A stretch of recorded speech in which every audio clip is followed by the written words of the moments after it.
你们好. Shisheni. Thank you for being here. I promise you this is going to be a great evening. I understand that people in Singapore are some of the smartest people in the world. Is that true? Did anyone not understand the question? Well, that means you can take a lot of information in a short period of time. Is that right? Say yes. Okay, so I'm going to give you a lot of good ideas very fast, like dealing cards. Okay? Now, I came to Singapore first in 1968. In 1968, you've seen the old parts of Singapore? All of Singapore was the old parts. I came back again in 1989. I was here in 1968, 69, 1970. I was away for many years. I came back in 89, and Singapore was suddenly the best run country in the world. Cleanest city, best run country in the world. In half a generation, you beat everybody, and now you beat the United States in gross national product per person. Is that right? When are you going to stop? Where else can you go from here? I am so proud of you. I am so proud of you. Everywhere I go, I talk about Singapore. I love this country. If I wasn't living in the United States, where the climate is nice, I would love to live in Singapore. This is a beautiful place. What you've created here is a triumph of the human mind, because Singapore has been built on mind power, not manpower. Singapore has been built with brains and ability and talent and drive and vision and determination. It is really an incredible place. It's really an incredible place, and so I congratulate you, and I tell you I'm very happy to be here. And I'm very happy to be able to share some ideas that may help you move even faster forward. Now, I have some good news for you, and I have more good news, and only good news tonight. The good news is that we are living in the very best time in all of human history. The stock markets may be going up and down. The American stock market is simply overpriced. You know, the stocks are too high, because during the 90s everybody went crazy, and now they're still a little crazy, and the prices will have to come down until they stop being crazy. A stock is merely an investment to get a return. That's all it is, and the returns aren't there, so the stocks have lower value, and when the stocks go down to the level of the return, it will stabilize and life will go on. But the good news is that we have no major wars. Most of the major diseases have been solved, have been cured, and that we have entered into basically a free market world. And Singapore is perfectly positioned to be one of the most prosperous nations for as far as we can see for 100 years. And the opportunities for you have never been greater in all of human history than now, except for tomorrow and next year and the year after. I have lived and worked and traveled in almost 90 countries. And I can tell you there's a lot of crummy countries out there. There's a lot of countries that you only want to go to once, or you want to get through quickly. And 100 years from now, they will still be poor. But Singapore will be more prosperous and more prosperous and more prosperous. So your job is to participate fully in the prosperity of the future, right? How many people here would like to double their income? If I could show you how to double your income, will you give it a try? Now, I've studied this subject for my entire life. I have trained over 2 million people, and I have created probably thousands of people who've gone from absolutely nothing to becoming millionaires, including in Singapore, Malaysia, Thailand, Laos, not Laos, but Indonesia, I'm sorry about Indonesia, the Philippines, Hong Kong, much of Latin America. My programs are distributed in 20 languages in 35 countries, and tens of thousands of people have been through the programs, and many have dramatically changed their lives with the tools and the ideas that I'm going to give to you. Now, we have 3 hours together, so what I'm going to do is I'm going to take the very best ideas that I know, and I'm going to condense them into our 3 hours, okay? And I'm going to give you, in the first half, I'm going to talk about what I call the psychology of success. We can call it the psychology of selling, because it's the psychology or the mental way of achieving anything. In the second half, I'm going to show you how to apply this specifically to how to sell more, how to double your sales, how to double your income, and so on, okay? Is that a good deal? Say yes. In the middle, we'll have a break.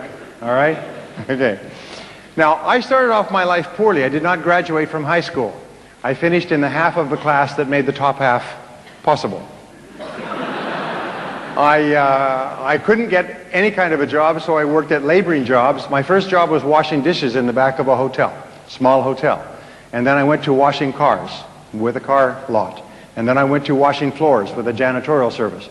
I thought washing was in my future, but it was sort of downhill, washing. And then I worked as a construction laborer. And then I worked on farms, and I worked on ranches, and I worked on a ship in the North Atlantic. And I worked at laboring jobs until I was about 22, 23. And how many people here are in sales? Well, when I couldn't get a job, laboring job, I got into sales too, just like you. So I know where you're coming from. And actually, I started my sales career here in Southeast Asia. I used to sell here on the streets of Singapore. I used to work traveling from city to city around Southeast Asia selling. So I know what it's like to sell here in Singapore on these streets in the summertime when it's hot. It's hot, hotter, and hotter still. It's never cool. You pray for rain, all right? I know what it's like. I used to be drenched, and that's before you got out of the house, you know. So I went and I worked very hard. I wasn't afraid to work because I'd worked as a laborer. And so I was told that if you just see enough people, talk to enough people, you'll make sales. So I used to run from place to place so I could be rejected more often. And I wasn't making any sales. And all I knew to do was to see as many people as possible and talk as much as possible. So it was run, run, talk, talk. Run, run, talk, talk, and then no, no. And I used to run from place to place, and I would talk as much as possible, and people would say no. I didn't mind if they looked at their watches, but it's when they looked at their watches and started hitting their watches like... So finally, I did something which changed my life, and it brings us to being together tonight. I went and asked a top salesman, I said, what are you doing differently from me? How come you're making so many sales? He's selling the same product. He's selling it out of the same office. He's selling to the same people. He's selling it at the same price. And he's selling 5 times and 10 times as much as me. And I didn't know much about selling at that time. And he said, well, show me your presentation. And I said, my what? Your sales presentation. I said, you show me yours and I'll show you mine. And so he said, well, a presentation is a logical and orderly method of separating prospects from suspects, identifying their needs, making a presentation, asking their questions, and getting them to take action. I couldn't believe it. It's like I had been pushing a telephone, you know, trying to get through, and I was just pushing numbers randomly, and nobody was answering. All right, I wasn't getting through, and he told me there's a logical sequence to selling, which we'll talk about in a little while. Well, instead of talking all the time, I went out and I began asking questions, and people responded to me differently. And then I began to craft and design questions, and people responded to me differently, and I started to make sales. And then I asked him other questions. Well, what do you say when someone says this? And how do you deal with this objection? And how do you get them to take action when they want to think it over? And, well, all the answers have been found. All the answers to all our questions have been found, and I took answers from him, and I began to ask other people, and then I began to read books on selling. I didn't know there were any books on selling. You know, there's over 4,000 books on selling. There's 2 books on selling published every week, 2 main books and probably 5 other books. And you know that most salespeople have never read a book on selling? I couldn't believe it. I went down to the bookstore and there were books on selling. So I began to buy them. I would get up every morning and I would read for an hour in selling, and I'd take notes and I'd think of how I could use this, and I'd go out and I'd try it out that day. And that night I'd review how did it work. And if it worked well, then I would do more of it. If it didn't work well, I would stop it or modify it, or sometimes I'd combine this idea with one idea and I had something that worked even better. And then I began to listen to audio programs on selling. I thought I'd died and gone to heaven. I had no idea there was so much good information on audio programs. Do you know how many people who have become rich just listening to audio programs in their car when they drive around or when they walk around? Those days, I didn't have a car, but I had one of those Sony cassette players that you could carry around your neck like a purse, and it had a little earphone, and I'd go around like this, listening to it like this. And I'd get up in the morning and I'd play it. And I played it, and I memorized. I spent hours. I memorized the words. Interesting thing, my programs here, this program, Psychology of Selling, is the best-selling audio program on sales in the world. More people have become millionaires listening to it than any other program, according to some of the studies, follow-up studies. People tell me they listen to that program over and over again until they remember all the words. And then when they're with a customer, and the customer says something, the words just fall up. And they tell me, I made the sale because I remembered the words. The words had been stored away. They're part of your thinking. Just like your language. You speak a language, you don't have to grasp for a word because the word's programmed in. The correct answers are programmed in. Well, I listened to programs, this is long before I ever produced my own programs, and I remembered the words, and my sales went up and up and up, and my sales kept going up, and soon I began to go to seminars and courses. I began to travel great distances to go to seminars and sit in front and learn from other people and practice what they learned. Now let me give you an interesting point. Successful people have been studied at great length for many years, and their behaviors have been observed. What do successful people do that's different from other people? One of the things that we find is that successful people, all of them, are very action-oriented. In other words, if they get an idea, they move quickly on it. If they learn something new, they try it out. Now people say, well, what if it doesn't work? Well, if it doesn't work, find out quickly. There's a rule that says try quickly and fail fast. Because the only two things can happen if you take action on a new idea. What are they? What are the two things? It's not a trick question. I'll tell you if it's a trick question. It's not a trick question. Well, it can work, and if it works, it tells you do more of that. Or if it doesn't work, it gives you feedback, and you either stop doing it or you modify it until it does work. But the wonderful thing is that you can't lose by trying something new.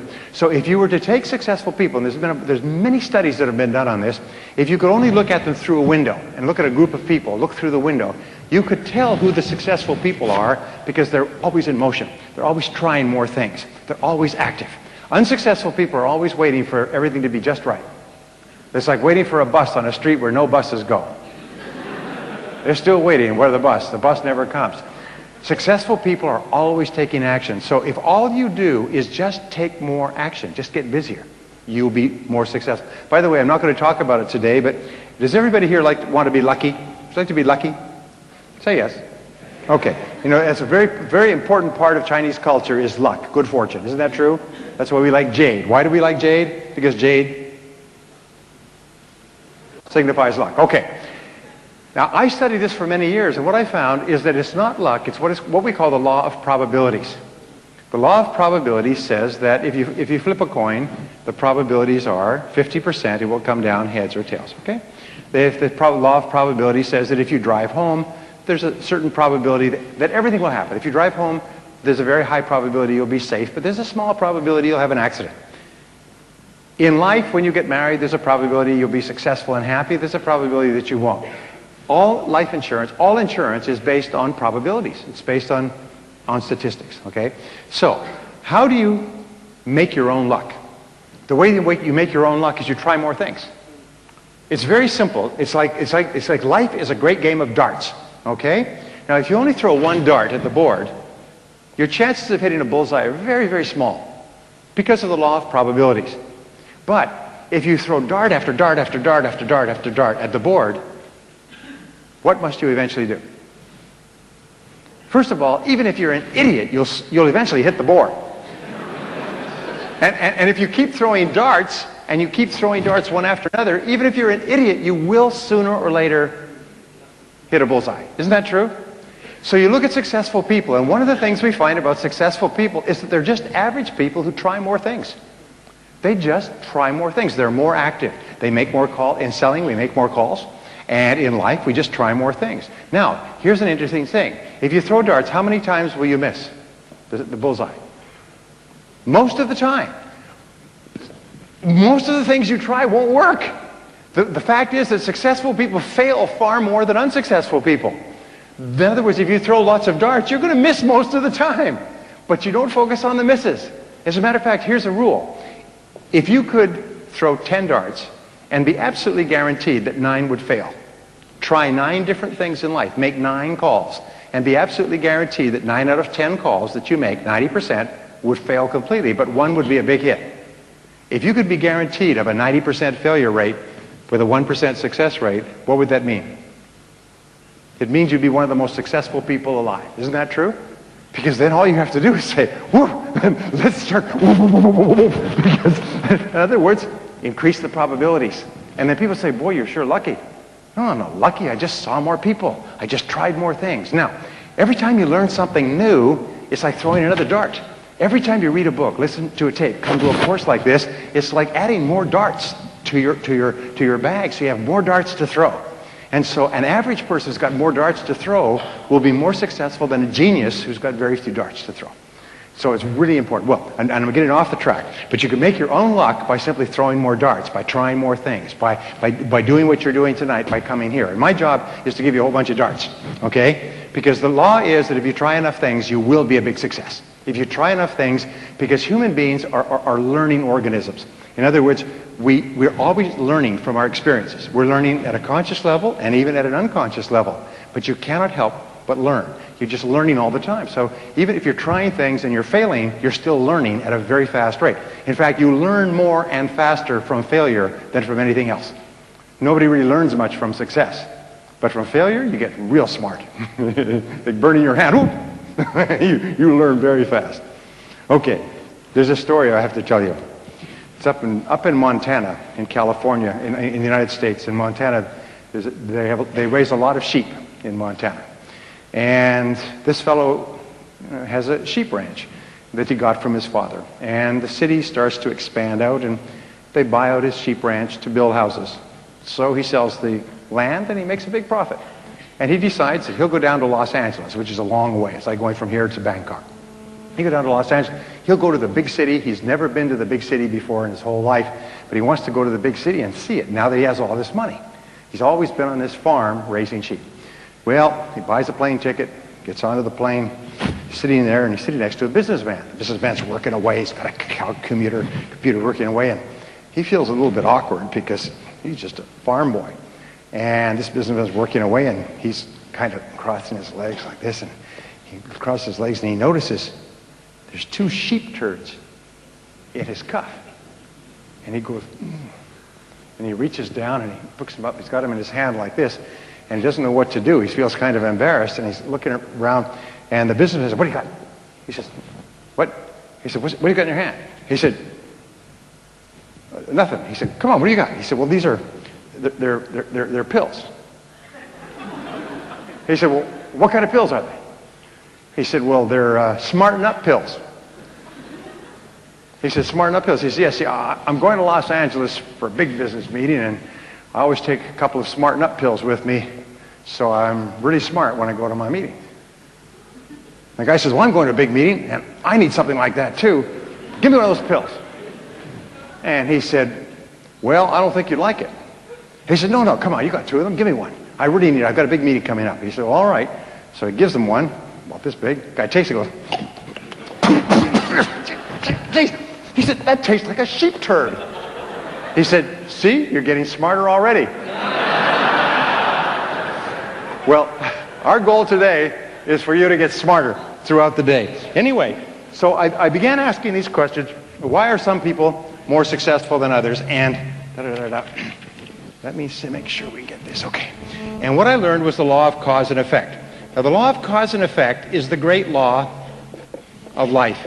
It basically says that there's a reason for everything. Everything happens for a reason. That success is not an accident. Failure is not an accident. If you want to be successful, happy, financially independent, if you want to achieve all your goals, it's not luck. It's not an accident. What you do is you find someone else who at one time did not have the effect that you want. You decide what you want. You find someone else who didn't have it, and you find out what they did to get it, and you do it over and over again until you get the same result. And it's not an accident. Well, when I learned this, it changed my life. You mean if I do what other successful people do, I'll get the same results that other successful people get? Answer is yes. You mean if I find out what top salespeople do, and I do the same thing until I master it, I'll get the same results as top salespeople? I'll make the same money? I'll have the same cars? Yes. So I went out and I did it, and it worked. I couldn't believe it. And I'm not as good a salesperson as many people here. Many people here are better salespeople than me, but I learned the cause and effect relationships. I learned that selling is like cooking. There's recipes for selling. There's formulas. And if you follow them, and by the way, they've spent $20-30 million in the last few years videotaping 55,000 sales calls and watching the calls and reviewing the videotapes and having people sit in the back taking notes. And they interviewed the salespeople before the sales call and afterwards, and they interviewed the customers before the sales call and afterwards. And if the customer decided to buy, they asked them, and they played the video, at what point did you decide to buy? If the customer decided not to buy, they asked, why did you decide not to buy? And they did this with 55,000 calls, and they began to draw cross correlations, and they found that every sale follows an exact process. And it follows an exact process in the customer's mind. and that if you sell the way the customers buy, you'll sell 5 and 10 times as much as you sell today. The reason that we don't sell is because we sell differently from the way the customer buys. It's the same as if I was to speak to you in German or you were to speak to me in Chinese. I mean, it would be like using a different language that we don't understand. So what I found was that if you do what other successful salespeople do, based on the exhaustive research, your sales go up. And I tried it, and sales went up. And you could take people, I took people off the street who'd never sold anything in their lives, and I said, here's the system. And these are sometimes the very best salespeople of all, because they don't have any ideas or fixed ideas. So I said, just do it this way. Say these words, do it this way, say these words, do it this way. And they did, and their sales went like that. And they went past people who'd been selling for 5 and 10 years. I cannot tell you how many young people, guys out of school, women out of school, just starting in sales, never sold before, began to use these methods and became superstars in their fields because they didn't have any old ideas about the way things were supposed to be done. They just said, okay, they just did it that way. And their sales, and people said, well, you're just lucky. You're just lucky. You just got into it at the right time. I had a woman in my course who was really neat. She came to me a year and a half later. She came back to the seminar I was at. She said, you're not going to believe it. I was in your seminar 18 months ago, and I had just started in real estate, and you said to set goals for how much you want to earn. So I set a goal to make $100,000 in the next year. Well, I didn't know that the average first-year earning for a real estate person was $18,000. Nobody told me that. So I set a goal of $100,000. Then I just did what you said to do, and I made $104,000 in my first year and became #1 in the company. And they said, how did you do that? I said, well, do what? Make so much money. Well, is that a lot of money? She didn't know that was a lot of money for a first year. She had just written it down, and then she just did what other successful people did. So the law of cause and effect is what changed my life. And by the way, I've been in many different businesses now. I've consulted for more than 500 companies over the years, over the last 20 years. And in every case, I ask them, how does your business work? What are the cause and effect relationships? And where's it strong? Where's it weak? What's working? What's not working? Where are the places where we can gain advantage? Where are the places where we're losing money, and so on? And they think it's miraculous when I come in with this advice, which I charge them a lot of money for. Okay, so what I learned was this, is that there is a mental application. By the way, of all physical laws, there's mental applications. This is more important than anything else. It's that thoughts are causes. Thoughts are causes, and conditions are effects. Thoughts are causes. Thoughts are causes, and conditions are effects. That means your thoughts create the effects of your life. Is that your thought is creative. You're almost like a magician in your own life. You create your world by the way you think. And the interesting thing is, it's not the way you thought yesterday or the way you might think tomorrow. It's the way you think at this minute, at this moment. It's the way you think in the now that determines your life. And your thoughts are constantly creating your world on a forward basis. The wonderful thing about our society, a free society like Singapore, is that at any given time you can draw a line under the past and you can say, that was the past, but this is how I'm going to think in the future.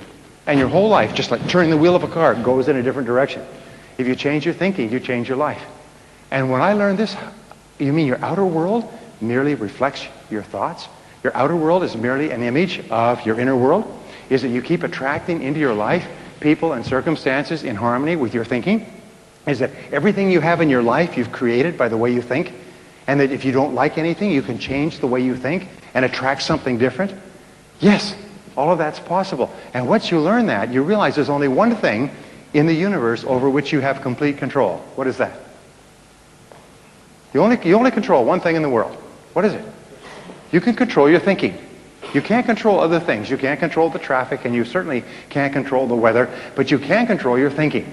And that's enough. Because if you will control your thinking, you control the whole world. Singapore is a tribute to human thinking. Singapore is merely an external expression of the very best thinking that has gone into building this country. This country is based on mind power. It's the most amazing thing. Look at these beautiful hotels and convention centers and office buildings. I mean, these are mental. These were mental before they were physical. Are you with me so far?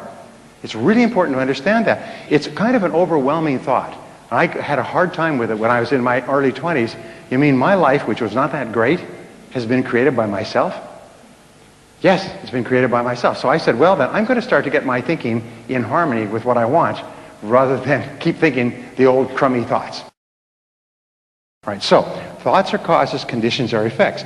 Now what this means And it brings us to the great law, which is the foundation of all religion and all philosophy, is that you become what you think about most of the time. You become what you think about most of the time.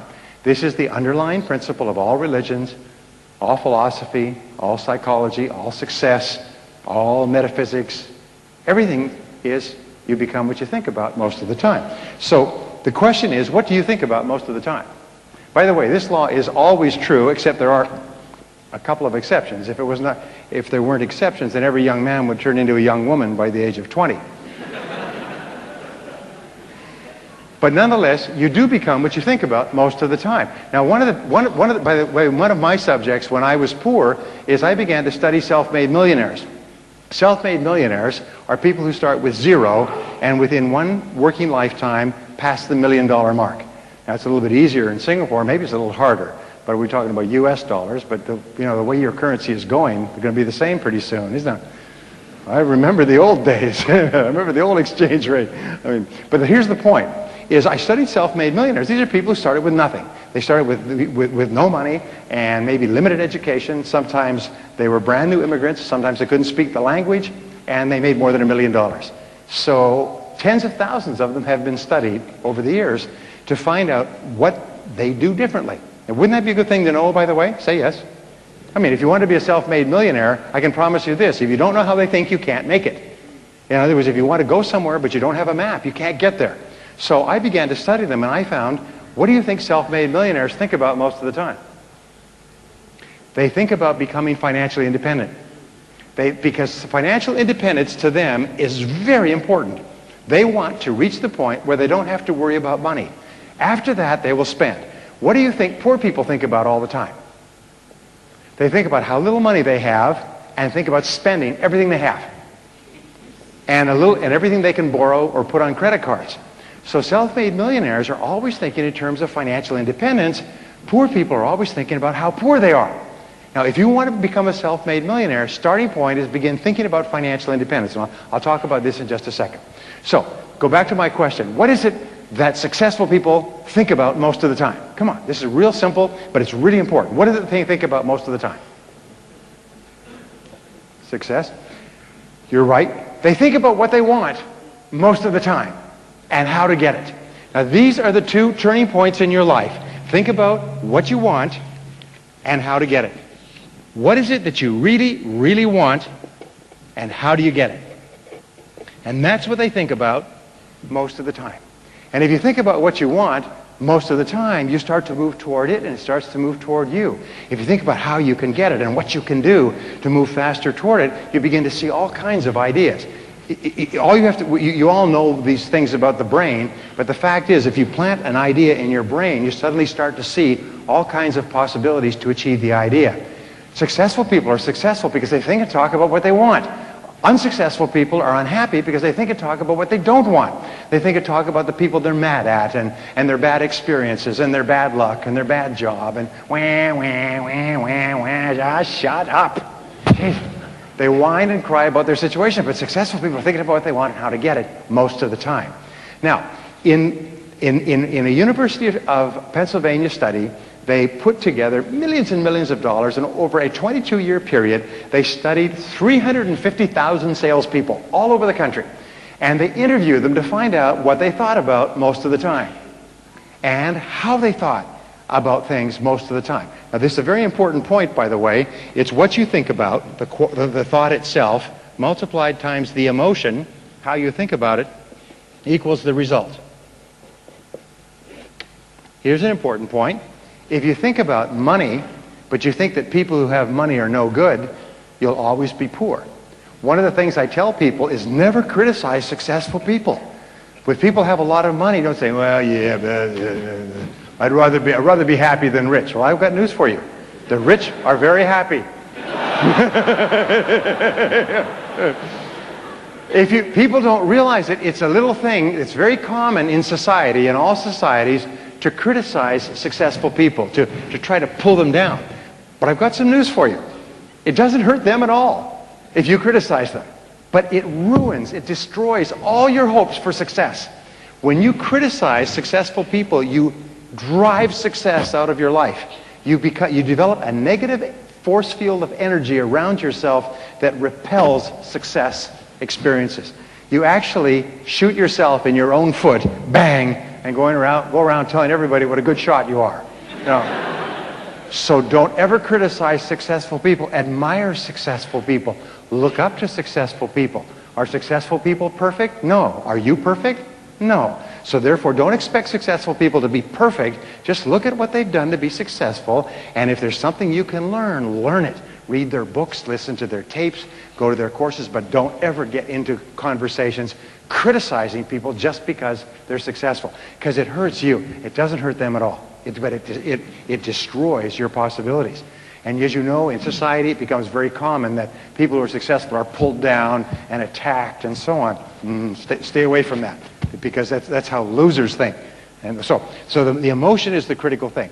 Well, they interviewed 350,000 salespeople, and they tracked them over a series of years. What is your name, sir? Walden? Okay.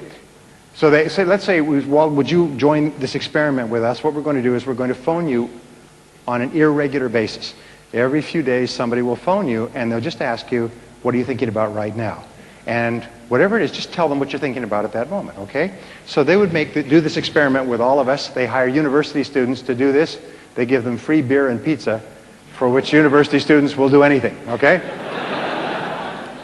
And then what they would do is they would just phone Walden, and every so often someone would say, Walden, that fellow's on the phone for you. Okay, tell him I'm thinking about this proposal for a customer, or I'm thinking about getting this sale closed by the end of the week, or I'm thinking about this course that I'm going to. So Walden would just tell what he's thinking about, and then they tracked that over a period of months and years, and then compared income.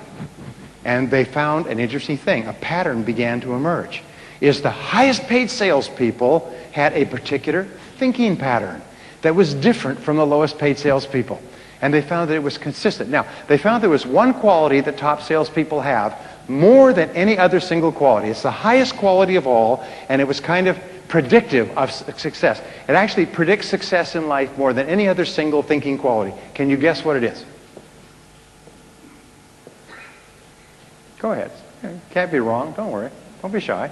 Can you guess what's the most important quality to predict success and happiness in life? Belief is good. That's part of it. There's no wrong answers. I'll tell you what the answer is, okay? It's optimism. What they found was that successful people had really high levels of optimism. They were really optimistic. They were positive most of the time. Does that mean they didn't have problems? Oh, they had far more problems than the average person because they tried more things. They found that optimists had two great qualities that made them great in selling, which led to their success. Number one was they tried more things. They made more calls because they had an unrealistic expectation that they would be successful. They just kind of believed they would be successful. You said believe? Yeah, they believed if they just kept on, they would be successful. So they just tried more things. Now, the second quality they had is they persisted more. Because they have an unrealistic expectation that they just persist more, they'll succeed. Do you know that the average sale today is closed after 6 visits with the customer? 5.8 to 6 visits. That's how long it takes to make a sale today. But once you've made the sale, sometimes you can keep that customer for years. And every subsequent sale takes you 1/10 of the time of the first sale. Is that all highly paid salespeople have persisted until they got the sale, and then they keep that customer year after year after year, and they make more and more sales, and they get referrals from that customer. Are you with me so far? So therefore, optimists try more things, they make more calls, and they persist longer, and gradually they begin to build up their sales, they begin to build up their customer base, and years go by, and they're 5 and 10 times as successful as people who make fewer calls and quit earlier. Are you with me so far? So this is pretty logical stuff. You think, well, obviously, if a person is positive and they make lots of calls and they call back, they're probably going to make more sales than a person who doesn't, right? In other words, they're creating their own luck. They're putting the law of probabilities on their side. So optimists make more calls and try more often, or call back more often. But we also find that optimists have a particular way of thinking in several different areas, and that's what I want to talk about between now and the break. I can spend a whole day on this, but I know that you guys are really smart, so you could take a lot of good ideas in a short period of time. Is that right? Say yes. Okay. So what optimists do... Oh, damn, I love this stuff. Okay. What optimists do... What time do we start? We start at 7, 8, 9, 10, 10. Okay. What optimists have is what I call orientations. Now, an orientation is a particular way of thinking about life and the world. And the first orientation that optimists have is future orientation. Now, future orientation is what made Singapore a great nation state. Future orientation means that optimists idealize. Optimists think about the future most of the time. They think about where they're going most of the time. They think about the possibilities of the future, and they idealize. They kind of imagine, what would my future look like if it was fantastic? What would the world look like? What would my world look like? And there's 4 areas where optimists idealize. These are the 4 things that we all want in common. All over the world, all human beings want these 4 things. Number 1 is great health. We want to have great health. We want to feel good about ourselves. We want to have high levels of energy. We want to live forever, right? And it's never been possible to live longer and live better than it is today, right here. Number 2 is that optimists want to have loving relationships. They want to have happy relationships. They want to have happy families. They want to have happy friends. They want to have work with people they like, work for bosses they like. They want to sell to customers they like, and so on. One of the great rules for success in selling is only get into a business where you really like the people you're working with and you really like the people you sell to. I had a woman come up to me recently. She said, you know, I really like my product and I really like my company, but I really hate the people I sell it to. I mean, they're real jerks. She just didn't like the people. I said, you know, you'll never be successful unless you really care about the people you're selling to. Well, the third thing that we all want is we all want to do meaningful work, and we all want to do it well. It's so important for us to do our work well, because this is what we found, is how much you like yourself, your level of self-esteem, determines your level of optimism. If you really like yourself, if you really feel happy about yourself, you'll do your work better. But the flip side is also true. It's like a coin. If you do your work well, you like yourself more. And if you like yourself more, you do your work better. And each time you learn something new that enables you to do your work better, you like yourself more. And then when you do your work better, you get better rewards and better feedback, and you like yourself more. And the more you like yourself, the better you do. And the better you do, the more you like yourself. Say, I like myself. Now say it like you mean it. Say, I like myself. I like myself. Wonderful. You know, all top people can say that quite happily. They did a study of 1,500 men and women who were at the tops of every one of their fields. It was a 9-year study. And they asked them, what is the greatest of all benefits of success? And you know what they said? It was wonderful feelings of self-esteem. They liked themselves. They liked themselves. They genuinely liked themselves and felt that they had done something important with their lives. Felt they had done something worthwhile with their lives. So therefore, a high level of self-esteem leads to self-confidence. It leads to optimism. It leads to a positive mental attitude. And the more you like yourself, the more you like other people. And the more you like other people, the more they like you and they want to buy from you and recommend you to their friends. So everything you do to build yourself up psychologically improves every part of your life. The more you like yourself, the better a parent you are, the better a spouse you are, the better a friend you are, the better a boss you are. The more you like yourself, the better is every part of your life. The more you like yourself, the lower your stress levels. The more you like yourself, the stronger is your immune system. The more you like yourself, the healthier you are. People with high self-esteem are very seldom sick. People with high self-esteem do their work well. They have lots of energy. People with high self-esteem set big goals for themselves. It's an interesting thing. If you really like yourself, you set big goals for yourself. And if you set big goals for yourself, and you also persist. So the more you like yourself, the better you do. And the wonderful thing is every single time that you do something positive for yourself or for anyone else, your self-esteem goes up. Now, this brings us back to future orientation. People who really like themselves think about the future, and they have great ideas for the future. Do you know that we have found that just the very idea... I'm sorry, let me not get ahead of myself. I said there's 4 things that we want. Number 1 is health and energy. Number 2 is loving relationships. Number 3 is meaningful work that we do well. Number 4 is financial independence. We all want to be financially independent. Now, we all judge ourselves in life by how well we're doing on each of these 4. And we could be doing well in 3, but if we're low in 4, that's what bothers us. That's the thing that worries us more than anything else. You know, you could have great health and good family and nice job and be broke. And you know what? You won't think about the other 3 things. You think about being broke all the time. Isn't that true? It's called the deficiency need in psychology. We always tend to think about where our deficiencies are and not pay enough attention to the other. Well, the more you like yourself, the more you idealize your future, the more you create great dreams of what is possible for you. And the starting point of dreaming great dreams is to have a fantasy or an imaginary idea of your life as if it were perfect sometime in the future. So when I do personal strategic planning, when I do strategic planning actually with corporations, the first thing I say is, let us imagine that this company 5 years in the future is perfect in every way. Okay? If this company was perfect, if it was a great company, if it was the most respected company in the business, if it was the best company of all in this industry, what would it look like? And then I go around and I have the executives give me an idea. What would it look like? Best products, best service, great customers, tremendous management, wonderful people, great systems internally, wonderful reputation, high profitability, rapid growth rates, high price on the stock exchange. We write them all down. And the most amazing thing is, I say, okay, now, is this what the company would look like if it was perfect? And everybody says, yeah, if this company was perfect, that's what it would look like. I would say, okay, is this possible? Are these possible? And you know, everybody stops. I do this with the senior executives of multi-billion-dollar corporations. And they say, yeah, 5 years? Not in 1 year, but we could do that in 5 years. And so the only question then becomes what? How? How will we do it? I say, good. Now let's start talking about how. Let's first of all organize these in priority. If we could only accomplish one, which would be the first one? And then which would be the second? And so the first one, you know what the first one is usually? Superb products and services. Because if you have that, you'll have the sales, you'll have the profits, you'll have the market, you'll attract the people and so on. So, okay, now, how do we develop a reputation as being the best in the business? There's a reason that I talked about this, because you need to say the same thing.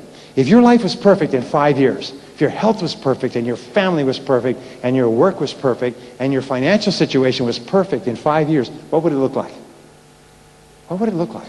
And then you begin to think, hey, in 1 year maybe, but in 5 years, I could be fit, I could have a great family, I could be the top of my field in my work, I could be financially independent or on my way to financial independence. All that's possible within 5 years. Isn't that true?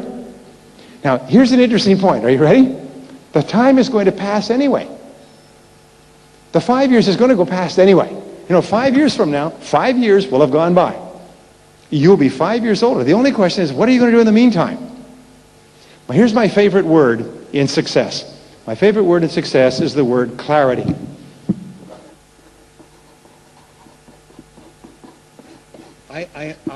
I am a fanatic on the word clarity. And basically, what I say is you can't hit a target that you can't see.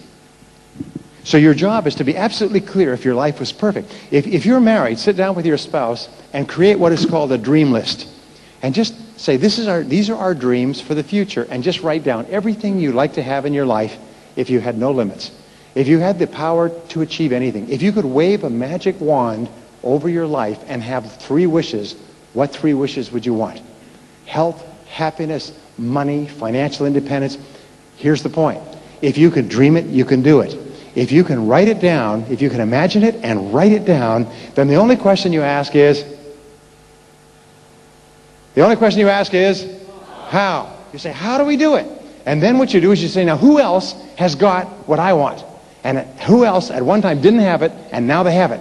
And what you do is you go and find out how they got there. You read their books, you ask them questions, you listen to their programs, and then you discipline yourself to do the same things they did until you get the same result. It's not a miracle.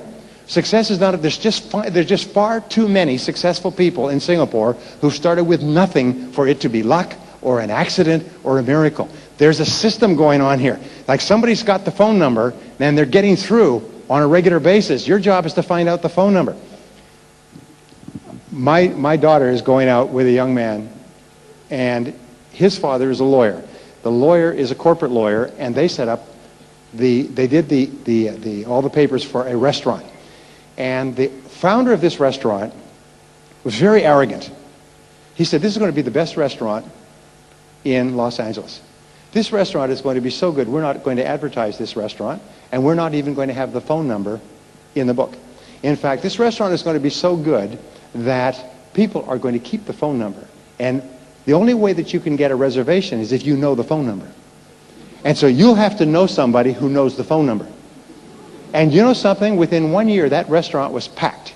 And you could only get a reservation if you had the phone number. And so you'd be saying, do you know the phone number to that restaurant? Well, yes, I do. Could I have it? Well, I'm not sure. And so people who had the phone number were very jealous about this phone number, and they were very careful giving out the phone number, and they went there on a regular basis. I mean, he made it one of the most successful restaurants in Los Angeles. To this day, you can't get in unless you know the phone number. Now, when we talk about being financially successful, scoring as 10 in all 4 of those areas, you've got to figure out the phone number. You've got to get the phone number. Now, fortunately enough, the phone number is not a secret, as like this one was. The phone number is all around you. The phone number is here tonight, but the phone number is all around you. Your job is to get the phone number. So clarity is the critical thing. Decide what you want. Decide clearly what you want. Talk about it. Think about it. Imagine it. Play with it. Like a child at Christmas time. Fantasize about a beautiful home, a beautiful car, travel, health, so on. All of these things are possible for you, but you have to have them in your mind first. Remember, it always begins within your mind, and then it goes into your reality. Now, the second part is, I love this stuff. Damn. Okay. The second orientation that successful people have is goal orientation.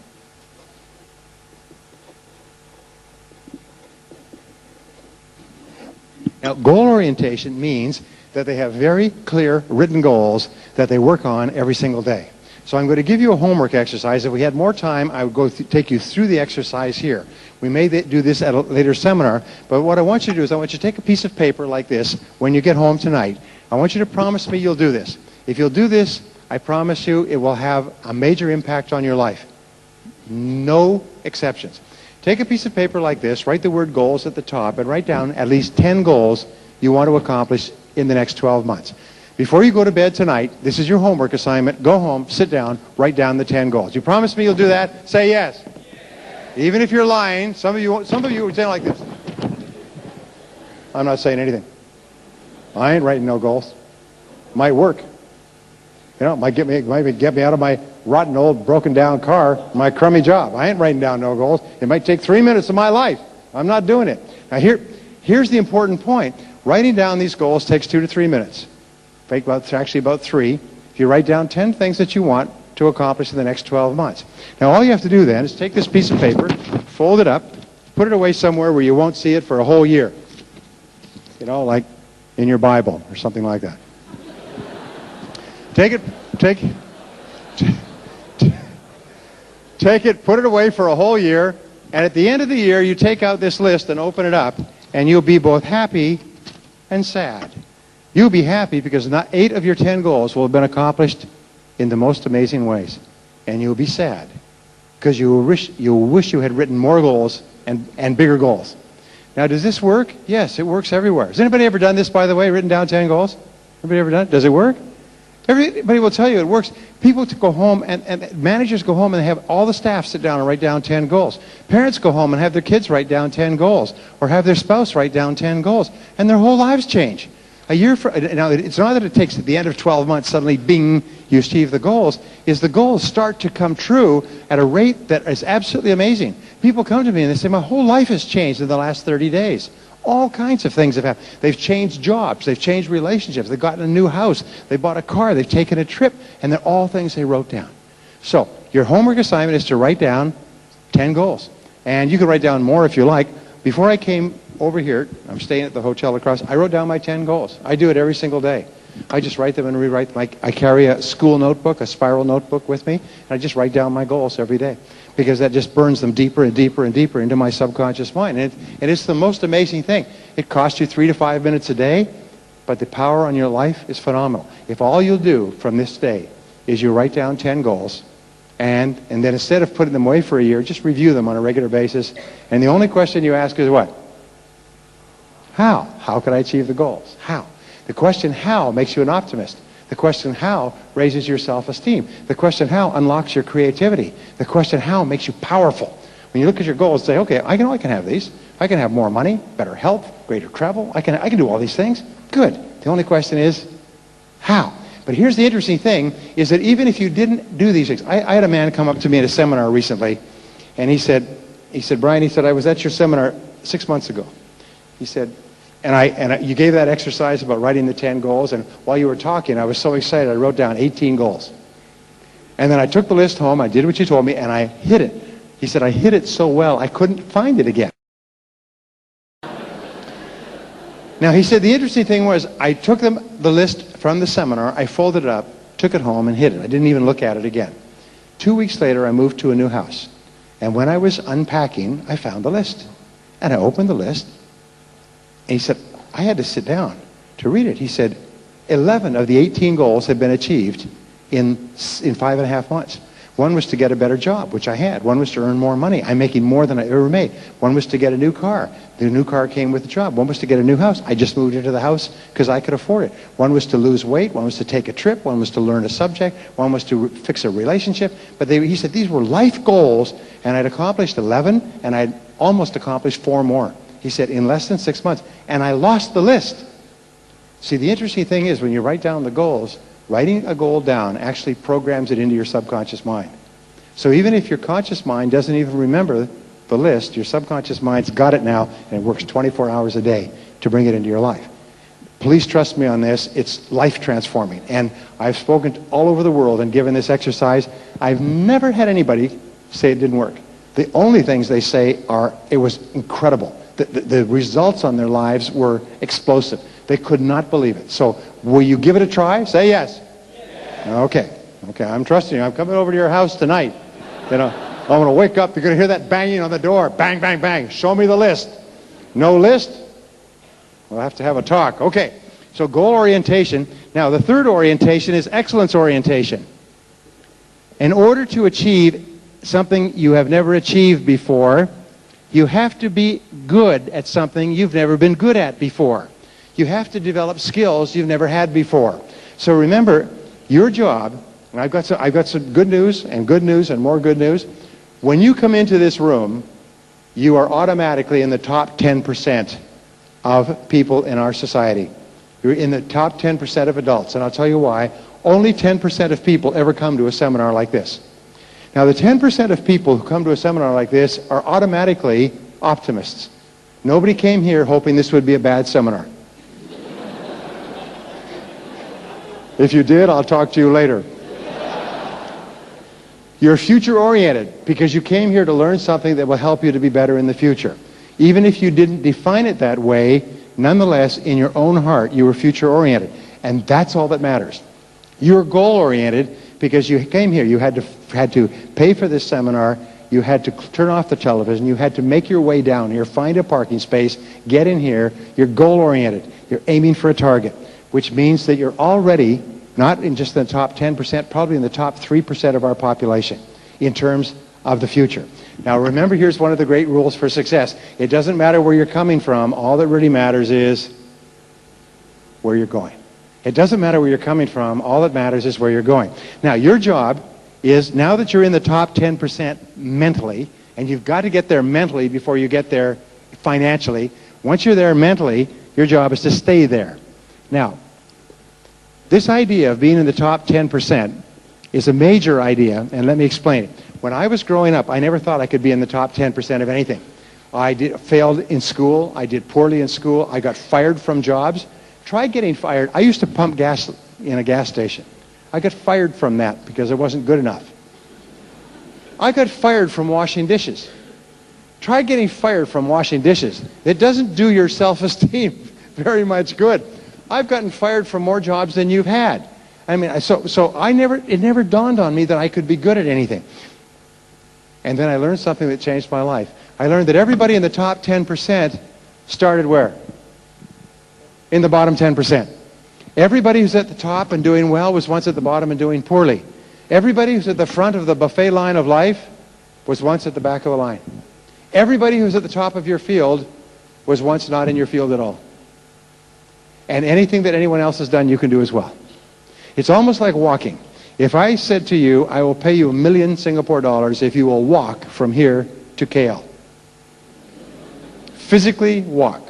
Now, it doesn't matter how long you take. You can run if you want. But if you will just walk, you cannot take a ride, you have to walk. Now, if I told you, and you believe me, and the $1 million was there, you double-checked, all right? And you get $1 million from walking from here to downtown KL. Is there anybody here who could not do that? Okay. Okay. So we could all do it. Is that correct? Now, is there anybody here who is a runner, a jogger, really fit? Okay? Nobody. Okay. Either that or your arm is too tired from jogging too much. All right. But the point is that some people who are really fit will get there quickly. They'll do 25, 35 miles a day. Okay? Some people who are not very fit will do 5 or 10 miles a day. Doesn't really matter. Everybody who keeps walking will get there. Are you with me so far? This is an important metaphor. Everybody who keeps walking toward the top 10% gets there. If you keep learning and practicing and trying and reading and listening to audio programs and get associated with other people, if you just keep putting one foot in front of the other, you will get to KL. You will achieve that level of financial income. There's nothing that can stop you except who? Only you can stop you by stopping. And so therefore you find that people who have no advantages at all, but have one, is they just don't stop. They can be a complete idiot. They can have every disadvantage. They can have limited education. They could come from a terrible country with no opportunities. They could have no family and be survivors of a terrible experience, but they just put one foot in front of the other. They get to the front of the line. They get to KL. They get to the top 10%. You can be in the top 10%. So this is what I learned, which changed my life when I was 24 years old and living and passing through Singapore, is that if you make a decision to get into the top 10% and you don't take it back, you will get there. If you'll just do what others have done, you will get there. And it may take a week, it may take a month. Do you know how long it takes to achieve mastery in any profession, including selling? It takes 7 years. Now, many people think, well, I'm going to start in selling, and if I'm not at the top of the field within a month, I'll quit. But it takes 7 years to reach the point where you're in the top 10%. Some people may do it faster, but very seldom. I used to think, hey, I'll do it faster. It took 7 years. It took year after year of working. Now, that doesn't mean that you're broke for 6 years and 11 months and suddenly you make a lot of money. It's a gradual uphill. But the fact is, to get to the point where you're making the kind of money that you're capable of, it will take 7 years. But the time is going to pass anyway. So you might as well be there at the end of the 7 years. Do you know how many people are still here at the end of 7 years? They haven't made any progress because they never put in the extra effort. They never made the decision. They never went for it. So to make a decision, I'm going to be in the top 10%. And I'm going to do whatever it takes to get there. I'm going to pay the price. I'm going to read the books. I'm going to leave the television off. I'm going to start a little earlier. I'm going to work a little harder. I'm going to stay a little later. I'm going to get better. I am going to get into the top 10%. And you know what? There's nothing to stop you from getting to the top 10%. The only reason people don't get into the top 10% is why? They don't decide to. And if they decide to, they don't get started. And if they get started, they quit. All right? So it's very important. But optimists say, hey, I can be in the top 10%. I can be. And they just never quit. They just keep on going. No matter how much criticism they get, no matter how many problems they have, get fired from their jobs, they have setbacks and difficulties. You just keep walking to KL. Just keep going. They just keep going. And they get there and people say, boy, you're sure lucky. No, you weren't. You make your own luck. You make your own luck by deciding where you're going and getting on the road. Now, I'm going to give you one of the key secrets to success for the rest of your life and share it with other people when they need it. It's one of the great secrets. In our world, in Singapore, we get paid for results. We get paid for getting the job done. Isn't that true? We don't get paid because we're handsome or pretty. Thank heavens. Thank heavens for all of us, right? We get paid because we get a result, because we perform, because we do the job. We do what is expected of us. We contribute value, okay? So, the only way we're going to get to the top 10% is by becoming very good at what we do. There's no shortcuts. We just have to get down and work at it. So, I'm going to ask you to do this. Ask yourself this question. What one skill in your field now, if you were excellent at it, would help you the most? You see, there's 5 to 7 core skills in every job. And it is our top skills that have got us to where we are, but it's our weakest skill that's holding us back. Your weakest skill sets the height of your income. Your weakest skill determines how much money you make. So if there's 7 key skills in selling, which there are, and you're brilliant at 6 of them, but weak at the 7th, that sets your income. So ask yourself, what one skill? This is really important. What one skill? And if you don't know the answer, you must find out. Ask your boss. Boss, what one skill, if I was really good at it, would increase my income the most? Ask your coworkers. Ask your customers. I did that once. When I was living in Singapore, I asked one of my customers, what one skill would help me the most? And he told me, if you would stop talking so much and ask questions and listen more, you'd be far more effective. Well, I talk. Salespeople talk too much because we're nervous. We're nervous, so we overcome our nervousness by talking too much. Talk, talk, talk, talk, talk, talk, talk, talk. Men especially. Men are worse at this than anyone else. And the reason we're in selling is because we get along well with other people. We're more sociable than other people. So talk, talk, talk, talk, talk. Anyway, so he said, instead of talking so much, ask more questions and listen, and you'll be more effective. And I did, and he was right. And that helped me an enormous amount. So ask people, what one skill, what one change in what I'm doing would help me more than anything else? And they'll tell you, if you were a superb prospector, if you were so good at prospecting that people were literally coming in the windows with their checks trying to buy from you, if they were lined up in the corridor when you got to work in the morning with their checks saying, me first, if you were such a good prospector that when you phoned, they said, thank heaven you phoned, can I send a car for you? If you were such a good prospector, would that double your income? Say yes. Okay, then set that as a goal. I'm going to be superb at prospecting. And then the only question you ask once you set it as a goal is what? How? How do I become so good at prospecting that I have so many prospects I don't have time to see them all? That becomes your question, right? For the rest of your life, from now on, say, what one skill would help me the most? And it's always the skill where you're the weakest. And then you set it as a goal, and you make a plan, and you work on it every day until you bring that skill up. Now, you may not like it to start off with, and you may not be very comfortable with it, and you may not like prospecting or closing or something else. Well, boo-hoo for you, okay? Get over it and get on with learning how to do it well, right? If you're going to be in this business, you're going to have to master the key skills in this business, right? So don't give yourself excuses. Well, I'm not very good at prospecting. Well, shut up. Who cares what you're good at? The fact is that all business skills are learnable. Okay, say it. All business skills are learnable. If anybody else can learn to be good at prospecting, so can you. The fact that they're good at it is proof that you can be good at it as well. And if you double the number of good prospects you have, what will happen to your sales? They will double. And what will happen to your income? It will double. So let's figure out how to do it. All the optimist says is, how do I do it? What's the way? How do we do it? I know it's possible. Because they're an optimist. You have an unrealistic expectation of success. Sometimes people think that you're smoking something on the side, because you're so positive all the time. But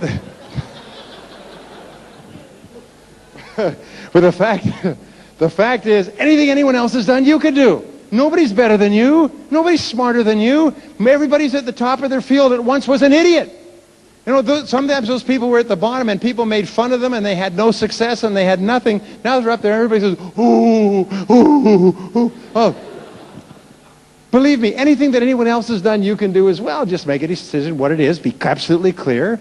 And then set your future, your ideal. Set the goal to achieve the ideal. Determine the skill that you'll need.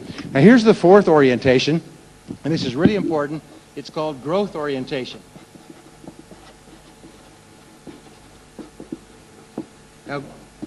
Now growth orientation is the key to the future. Lee Kuan Yew said that years ago, is that we have to have the smartest and best educated populace in the world, which Singapore just about damn near does.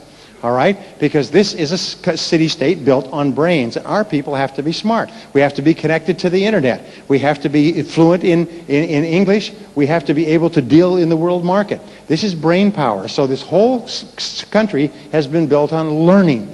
And the key to your success is learning as well. Now, I was asked recently, what are the keys to continuous learning? What is the key to continuous growth? And I said that there's 3 things. Number 1 is read on a regular basis. Reading is to the mind as exercise is to the body. If you don't read, it's like if you don't exercise your muscles, what happens to them? What happens to your muscles if you don't use them? Yeah, they atrophy. They become weak. They become useless. But if you use them, then they're strong and they work for you. They're available to you at all times. It's the same as reading. When you read, it takes total concentration. It activates more brain cells. It works out that muscles. It even amazes your mother-in-law. But you can actually become smarter. Just like you can build muscles by working out, you can actually build brains by reading on a regular basis. So the rule is read 30 to 60 minutes in selling each day, 5 days a week.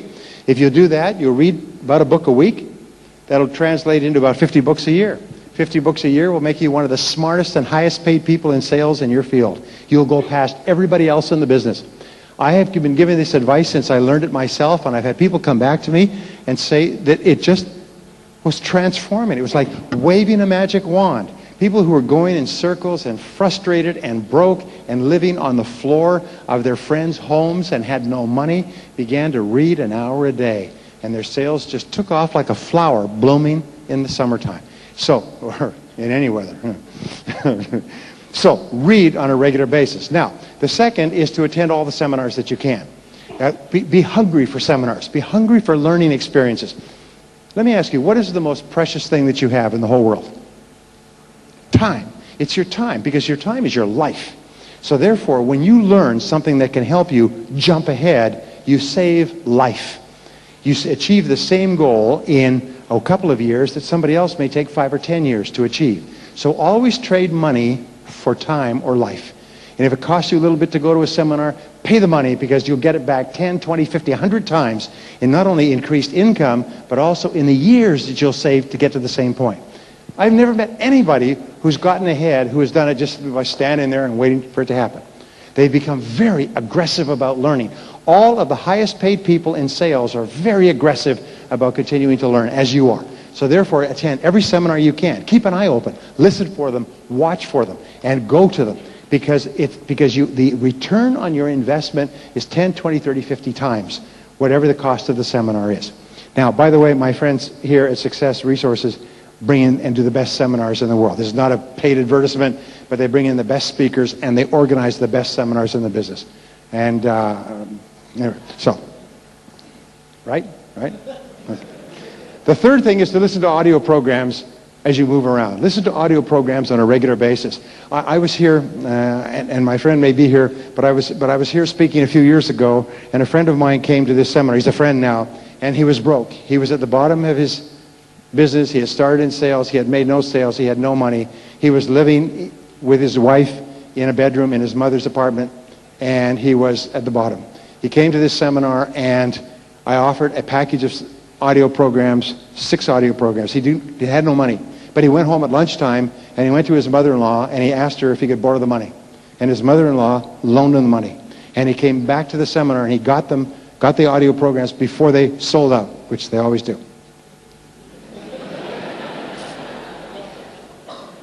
1 year later, he was at the top of his field. 2 years later, he was at the top of his business. 3 years later, he was the youngest person in the world inducted into the $1 Million Roundtable, the top insurance salespeople in the world. He said it totally transformed his life, increased his income 25 times. He said because of audio listening. Now, I'm not trying to influence you in any way. But growth orientation is really critical. It's important. You see, if I were to say to you, here is some stock for a company, would you like to buy some of this stock? Okay? It's a good company. And you looked at it, and you looked at all the material, and you said, no, I don't want to buy any of that stock. What would you be telling me? Well, you'd be telling me that you didn't think that was a good investment, right? People who don't invest in themselves are saying a very, very bad thing. They're saying, I don't think that this is a good person to invest in. This company has no future. This person has no future. The interesting thing is that the more you invest in yourself, the more you believe in yourself, the more you like yourself, the more determined you become, the more confident you become, the better you get. The more you invest in yourself, the more it transforms you. People who don't invest in themselves, surprisingly enough, don't think that they're worth spending any money on. And you know what? Turns out to be true. Because your outer world is a reflection of your inner world. So remember, Time is your most precious resource, and your most valuable asset is your earning ability. Your ability to earn money is the most important single factor you have. Your ability to apply your mind to earning money. And the person who earns 100,000 Singaporean and a person who earns 200,000 Singaporean, there's no difference in intelligence, no difference in basic ability. It's just a difference in earning ability. One has upgraded their skills and knowledge so they earn at this level, the other has not. And if you have a choice of 100,000 or 200,000 or 50,000 and 100,000, which should you choose? Take the bigger one, okay? And you have the choice. You just say, okay, I'll take the 100. You take the 50, I'll take the 100. Take the 100, okay? Take the 200. And the key is future orientation, goal orientation, excellence orientation, and growth orientation, right? Question. Who is the most important person in this room?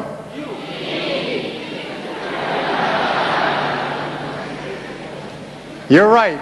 You are the most important person in this room. You are the most important person in your world. This entire universe of billions of planets revolves around you. Nothing else in the world has any meaning except for the meaning you give it. You are the most important person.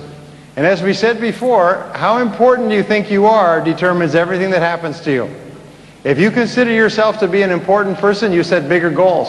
If you consider yourself to be a more important person, you persist longer. You set higher standards. You strive for excellence.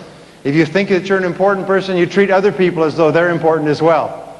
And they treat you as though you're important back. So how important you feel you are, as we said before, your level of self-esteem is the most important statement about you.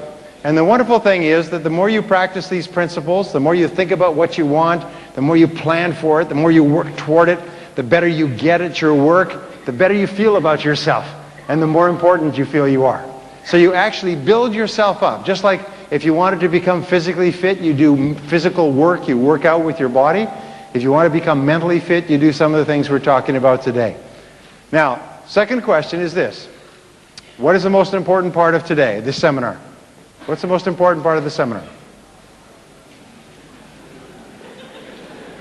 Not a trick question. The answer is what you do afterwards. You see, it's the actions that you take that make the difference between success and failure. Successful people take action, unsuccessful people don't. Successful people hear something and they move on it. Unsuccessful people hear the same thing and they say, well, I'm going to do something about that someday. And they live in a vacation place called Someday Isle. And they sit there and they sit in the sun and they say, someday I'll read that book. Someday I'll go to that course. Someday I'll make a decision to be one of the best in my field and work at it every day. But they live on Someday Isle and they never do it. So it's really important, if you hear something good, you act on it. Now, I said this morning that the first part we would talk about the psychology of selling. The psychology we've talked about, you become what you think about most of the time. If we asked top salespeople what they think about most of the time, one of the things they think about is selling more stuff. They think about selling all the time. They get up in the morning and they think about selling, and they think about selling all day long. And they think about selling in the evening, and they think about selling on the way home, and they think about selling on the weekend. Now, many people think, well, you know, when I finish work, I don't like to think about my work. Well, that's okay. It just means that you have no future. Because that would be the same as saying, well, when I'm at work, I don't like to think about my family. You know, I like to just sort of leave that as another part of my life. The fact is that your family and you are part 24 hours a day. You think about it all the time. If you're in the right field, you think about it all the time. So then we say, well, what are the things that top salespeople think about in selling? And we talk about the psychology of selling. Now, there's several things we could talk about in the next hour, and I want to talk about some of the most important. Basically, I said there's 7 key parts of selling, 7 key result areas. And the 7 key result areas determine your success or failure. Wherever you're strong, you'll be doing well. Wherever you're weak, it'll be holding you back. And your job is to identify where you're strong and do more of it, and identify where you're weak and bring it up. Okay, it's a real simple process, but it's all you have to do to move to the top of your field is keep working on the skills that are holding you back and keep maximizing the skills that are getting you there. Now, the 7 skills are, number 1 is prospecting. You have to have someone to talk to. Now let's talk about prospecting a little bit. Prospecting, we say that the key to success in selling means spending more time with better prospects. Spend more time with better prospects. Spend more time with people who are more likely to buy. And there is a sales funnel that I want to show you, and the sales funnel is like this. And the rule is that there are 3 parts of selling. There are prospecting, and that's the first part of the sales funnel. And then the second part is presenting, showing your product. And that's the second part of the funnel. And the third part is following up and closing. So I'll just say follow up and close. And this is phase 3. Now, your job is to keep this hopper full all the time. And the 80-20 rule applies. Spend 80% of your time prospecting and presenting, and only 20% of your time presenting and following up. Spend 80% of your time prospecting and presenting until your hopper is full. Now let us say that this is a ratio of 20 to 5. You have to call on 20 people to get 5 people that you can see personally. And let's say the ratio then, for every 5 people you talk to personally, we have 2 that you can follow up with, and of these 2, 1 turns into a sale. So what is your ratio of calls to sales? It's 20 to 1, okay? You have to see 20 people to make a sale. Now you have 2 jobs from now on. Number 1 is keep the hopper full. Keep the hopper full so that you always have lots of people to talk to. And number 2 is get better at your key skills. Get better at prospecting. Get better at presenting. Get better at following up and closing. A small improvement in your prospecting so that you spend more time with better prospects is going to increase the quality of the people you talk to. A small improvement in presenting is going to increase the number of people you follow up with, and a small improvement in closing will increase your sales, so you can actually go from 20 to 1, where you are today, to 10 to 1 very quickly. If you go from 20 to 1 to 10 to 1, what will happen? You'll double your income. So you must always be looking for ways to prospect better. And I want to tell you an interesting concept about prospecting, and it has to do with high probability prospect versus low probability prospects. I got a question here from Anthony, and Anthony says a very common objection here in Singapore is that the economy is bad. How do we solve this objection? Anybody heard that? The economy is bad? Say yes. Yes. Okay. It's a good reason for not buying, but are people buying food? Are people buying clothes? Are people buying homes? Are people buying cars? Are people buying... Remember, when there's 5% unemployment, there's 95% employment. And so the economy is down a little bit, but the main problem is dealing with poor prospects. So with prospects, you have 2 types. You have what we call high probability prospects and low probability prospects. Now, what is a high probability prospect? Well, it's one that's very close to buying when you meet them. If you sell hamburgers and you meet a person who's really hungry, that's a good prospect. If you sell cars and you meet a person who's looking for a car right now, that's a good prospect. If you're selling life insurance and you meet a person who just had a young child and wants to provide for their future, that's a good prospect. My throat just went dry. It's unbelievable. So the other end of the spectrum is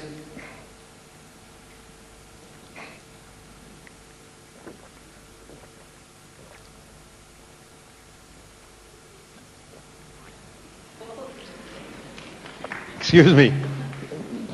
The other end of the spectrum is low probability prospects. People are a long, long way from buying. And here's what we know. It's sort of like a thermometer. Is everybody you meet is somewhere in here. Your job is to spend more time with prospects that are up here. So your job is to spend more time with people who can and will buy your product or service in a reasonable period of time. And so at the beginning, you need to sort out prospects from high probability to low probability. So what is a high probability prospect? Number 1, they have a need for what you're selling right now. Okay? If they say, I don't need it, I don't want it, I can't use it, I can't afford it, business is bad, I'm broke, and I have no future, this is not a good prospect. So people say, well, how can I sell to these people? You can't! It's like selling hamburgers to a person who just ate. They're not hungry. So the first thing you need to do is you need to say, who are the people in my market who most need my product? One of the changes that have taken place in the last few years is about 2 or 3 years ago, when business was booming, everybody was buying, is that there were more buyers than there were sellers. An idiot could be successful in selling. I work for a company that has 4,000 salespeople. It does $3 billion a year, one of the top companies in the world. The beginning of last year, not this year, but last year, they invited me to Las Vegas to speak to their top 20% of salespeople, 800. They brought them to Las Vegas, and they had them in one of these great casinos that cost $1 billion. I mean, has anybody ever been to Las Vegas? It's a most amazing, don't go. It's a most amazing place. They had this great celebration because in the year 2000, these people had had a fabulous year, all right? And they brought the top 20%, set them up in the hotel, 3 days, dinners, ta-da, okay? 3 months later, this is in April of 2001, the vice president of marketing called me and said, we have a real problem. These people can't sell. I said, what do you mean you can't sell? They sold $3 billion worth last year. He said, we found that when the market turned down and people weren't simply calling up and buying, these people didn't even know how to make an appointment. They didn't know how to sell. They didn't know how to make presentations. They didn't know how to sell against higher or lower priced competition. They don't know how to sell. We have a real disaster on our hands. And he literally said, is there any way you can do, anything you can do to help us? And he went out and he was literally on the road for the next year, just traveling around, bandaging up wounded sales forces. Because he said, these people who we thought were our superstars can't sell anything. So your job is to realize that the market has changed. It used to be that there were more customers than there were salespeople. Now there's more salespeople than there are customers. It used to be you could machine gun the market, and now you have to rifle the market. You have to pick your shots very carefully. You have to be more focused. You have to do more preparation when you're dealing with dealing with customers. You have to give more thought to who it is who can use your product or service. And you have to work harder to get appointments with key people. You can't just rush out at the market like a dog chasing a rabbit across a field. You have to be very, very focused. That's one of the things that I have learned in the last couple of years. It requires a complete mind shift. So you have to ask yourself, who is a high probability prospect? Number one is they need your product or service. Number two, they can afford it. They have the money. You don't call in bankrupt .com businesses and try to make sales, because they're thinking of killing themselves. You know, they're not thinking of buying what you have to offer, and even if they do buy it, they can't pay for it. So you also want a company, you want people who like and respect your industry and your business, and best of all, people who like and respect you. You want to deal with people who are decisive and who can make a decision. I have a friend who went through my program a couple of years ago and went straight to the top of his business in the next year. And it was with one idea. I said to him that you need to make sure that the person you're talking to can and will buy from you within a reasonable period of time. Don't keep calling back on people who won't buy or who can't buy. So he started doing this. He wrote me a letter. He said 1 year later he had tripled his income from 30,000 US to 90,000 US, and he had become the #1 person in his industry. Whenever he met with a prospect, he would say, oh, by the way, if I show you something that you really like, or if you really like what I'm showing you, what sort of time frame would you be thinking about for making a decision? Pretty honest question. And people will tell you. They'll say, well, within a few weeks or a couple of months, or by the end of the summer. Or, well, we're kind of looking right now, we're gathering information. He found that every customer he'd had in the last 3 or 4 years had bought within 90 days. Almost everyone had bought within 90 days of the first meeting. So that was his outside line. If a person says that they're thinking of making a decision within 2 or 3 months, good. He would work on them and spend time with them. If they said they were thinking of making a decision next year, they were just gathering information, remember, what companies will do is they'll have somebody who's not busy. And they'll say, well, why don't you call around and get some information on this product or service. See if it's available, how much people are asking for it, and so on. So they call you up and they say, I'm calling from big company, and I want to know how much does it, are your products or services? And you say, oh, this, well, could you come and give me a presentation? Oh, yes. And you get there and there's 3 or 4 of your competitors sitting in the waiting room. These people are just gathering information. And so therefore he would always ask, what sort of, good, even on the phone, by the way, what sort of time frame are you looking at for making a decision? If it was in 2 or 3 months, he would go to work on them. If it was beyond 2 or 3 months, he'd say, well, let me introduce you to one of the people in my office who has no future. And you can spend time with him.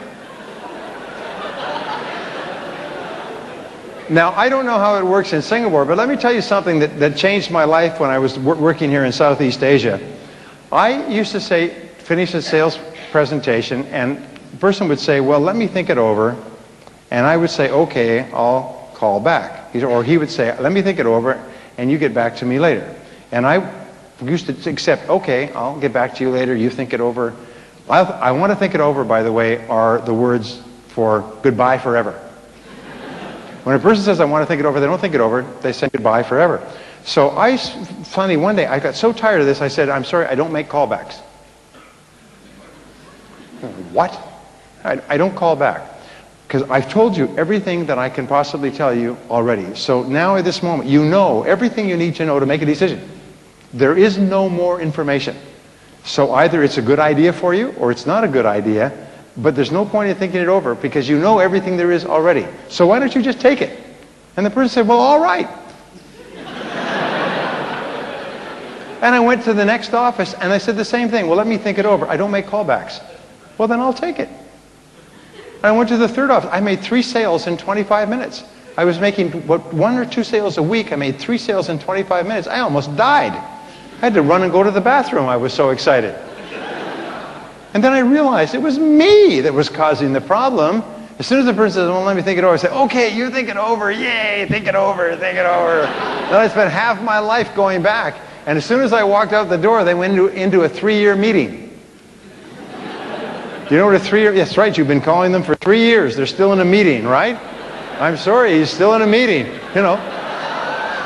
I know. I've been there. I said I don't make callbacks. Now, once as time passed, I became more successful. I'm selling much bigger projects, especially training programs and so on. People would say, well, can you do a proposal for us? And so I wrote a few proposals. Oh, these were beautiful proposals. I spent hours writing them and rewriting them. I'd send them in, and it might as well have been throwing them off the edge of the earth because they disappeared. I said, did you get my proposal? Well, it's here somewhere. We didn't have a chance to read it. How about a month later? Well, we lost it. Could you send it again by Federal Express? So I'd send it again. A week or 2 weeks would go by. Did you get my proposal? Well, we're looking at a lot of proposals right now, and yours looks really good. And so we're going to compare it with others. Finally, the next time someone said, would you do a proposal for us? I said, I don't do proposals. You don't do proposals? No. If you want to do business together, we'll discuss it. I'll write you a letter of intent that outlines the agreement, but I don't do proposals. Well, all right then. If you don't do proposals, all the others do proposals. I said, I don't do proposals. I do follow-up letters of agreement. Well, I never heard such a thing. When are you planning to make a decision anyway? Well, we're just looking at it for the next few years. You know, we're really not in the market right now. And so, I have never done another proposal, and I never make callbacks. And you know something? My sales doubled and tripled and quadrupled. And all my friends are busy doing proposals. They're still waiting to hear back. Anyway, we create most of our problems. So with a high probability prospect, you can say, how soon would you be making a decision? Or if I show you exactly what you're looking for, or if I show you something that you really like at a price that really makes sense to you, when would you be thinking of making a decision? So you want people that need it, that want it, that can afford it, that can make a decision, that like you, that respect you, and so on. Now, what is the best part of selling? Psychologically, mentally, what's the best part of selling? I'll tell you what it is. It's making sales. If you're having trouble with that answer, you're in the wrong field. It's the feeling of of winning that we have from making sales. It's when we feel happy. We make a sale and we feel happy. It releases endorphins in our brain. It makes us feel high. We feel cheerful. We feel wonderful about ourselves when we make sales. That's the key to our business. What's the downside of selling? What's the psychological negative of selling? It's dealing with difficult people. It's long, drawn-out meetings. It's not making sales. It's working hard and not succeeding. We love to succeed. We hate the feeling of not succeeding. So what is the problem in selling? It's working with people who are down here, low probability prospects. By the way, when you work with low probability prospects, you know what happens? It wears you down. It tires you out. And you even start to think about quitting. And we did some research on you before tonight, and we find there are people in this very room who have thought about quitting. We know who you are.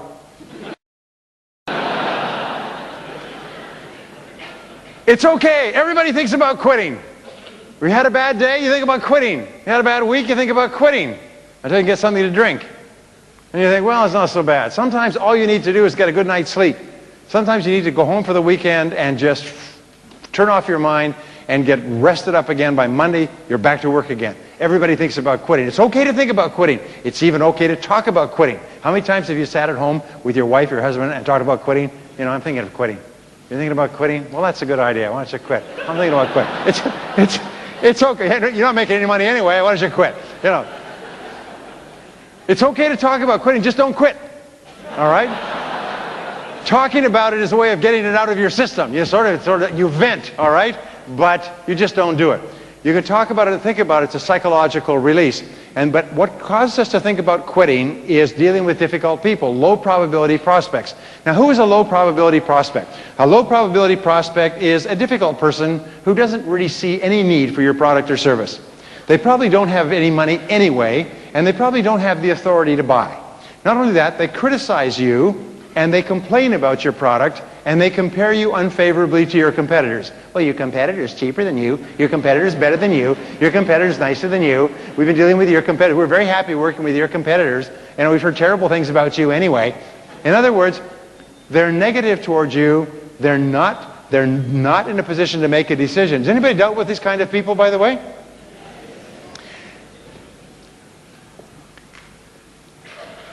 I'm going to tell you something about yourself. You are a thoroughly good person. You are a thoroughly good person. You have a good heart.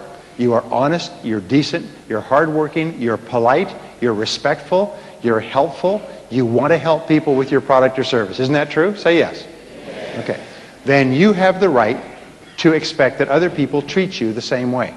If you treat them nicely and respectfully and kindly, and you're trying to help them with your product or service, because what you are is a traveling helper. The whole purpose of your selling is to find people who you can help to improve their life or work with your product.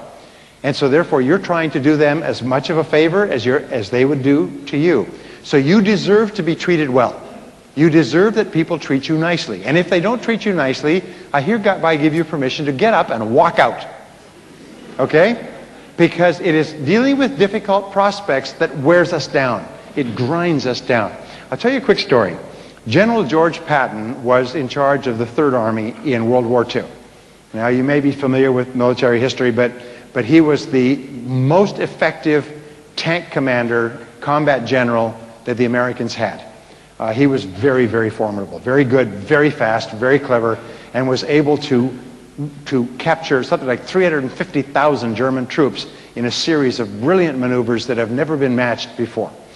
And in World War II in Europe, the soldiers were being fed in like meat into a grinder and were all being killed. As a matter of fact, most of them didn't think that they would live. However, after the D-Day invasion, soldier after soldier was applying to transfer into Patton's army. They were applying for transfers to get into Patton's army. Now, why is that? Well, the answer was that Patton had a philosophy, and that is, don't waste your men. Is take care of the men as much as possible. So when he started an attack, he would have orders in advance that if the attack had not been successful in 2 hours, to stop the attack. Because what he found was this, that after 2 hours, the casualty rates would start to go up at a rapid rate. That was his break point. So the attack would start at the end of 2 hours. If it wasn't successful, they cut it off. And what happened, because men would get tired, they'd make mistakes, start to shoot each other, you know. And, you know, it happens because it's hard work, I can tell you. Anyway, it meant that the casualty rates in Patton's Third Army were lower than any other army on the Western Front. If you got into Patton's army, your chance of living through the war was far greater. Now here's the metaphor or the analogy that I'm drawing. In selling, if you are dealing with difficult people and you cut it off quickly, you keep yourself up. But if you spend time dealing with difficult people, they wear you down. They tire you out. They depress you and they make you angry. You go home and your self-esteem is down. You feel like a loser. You feel like you're not very good at selling. So from now on, if you find that you're dealing with a difficult person, break it off quickly. Say, you know, this is probably not the right product for you, but thank you very much for your time, and you have a wonderful life. Okay? Okay? And if you do that, what's going to happen naturally? If you stop spending time with difficult prospects, what will you end up spending more? Who will you end up spending more time with? Good prospects. And you know, have you noticed, if you talk to a prospect, what is your name? Henry? Okay. I'm talking to Henry, and Henry's interested and he's asking questions. We're going back and forth. And Henry can't buy today for some reason, so a sale doesn't take place. But you still feel happy afterwards because you had a good conversation with a nice person. Isn't that true? So you feel good and you're out, you're ready to go to the next call, even though it wasn't successful, it wasn't the right thing for Henry. That's not the problem. The problem is dealing with difficult people. People who don't appreciate you and people who are not nice to you. So from now on, for the rest of your career, don't deal with difficult people. Because there's several reasons. Number one, they're not going to buy anyway. So you're wasting your time. Number two, if they do buy, they won't pay. Number three, if they do buy and they do pay, they complain all the time. They're always complaining, always calling you up and having you come over so they can complain to you. You know, they're what are called customers from hell. And you all know what I'm talking about. And there are many companies today that have done this analysis that we're talking about, and they've decided to fire their customers. They've decided that there are some customers that are not worth it, and they call them up and they say, you know, we would not like to have your business anymore. We would like you to go and buy from our competitor and ruin their life.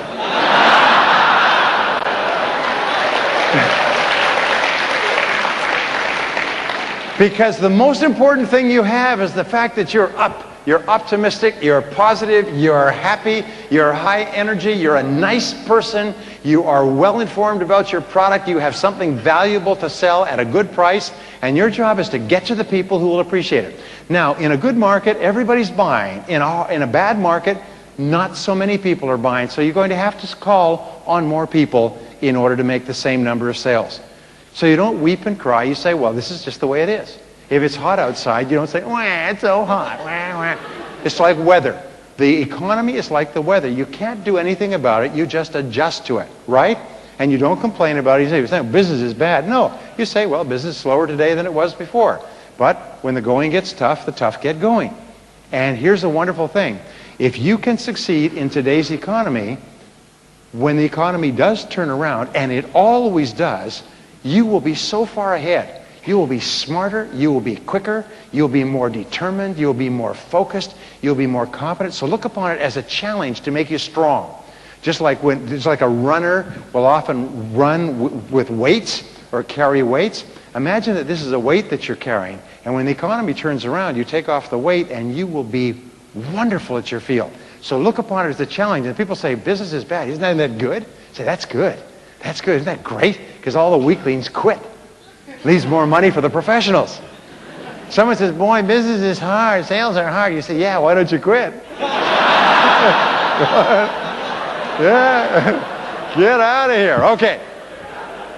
So prospecting means to ask, is this a good prospect? And when you call people, when you prospect for people, say, hello, this is Bryan Tracy. I'm with ABC Company, and I think we can help you. And whenever you prospect, always talk about the result or the benefit of your product or service. You see, a good prospect is interested in the result or benefit of what you sell. A poor prospect always says, how much is it? How much is it? How much is it? Well, you don't even know what it is yet, but how much is it? Well, that's too much. Well, it's too much for what? Well, whatever it is, it's too much. You know what I'm talking about, Henry? Drives you crazy. You say, come here a little bit closer. Whack. Ow, ow, ow, ow. You know, you want to hit. But a good prospect, when you say, I think we can save you a good deal of money in your word processing costs, or I think that we can really speed up your time of delivery, or we can really improve what you're doing and give you better service at the same price. A good prospect wants to know how. Well, how does it work, or what is it? A poor prospect says, how much is it? I can't afford it. Costs too much. Business is bad.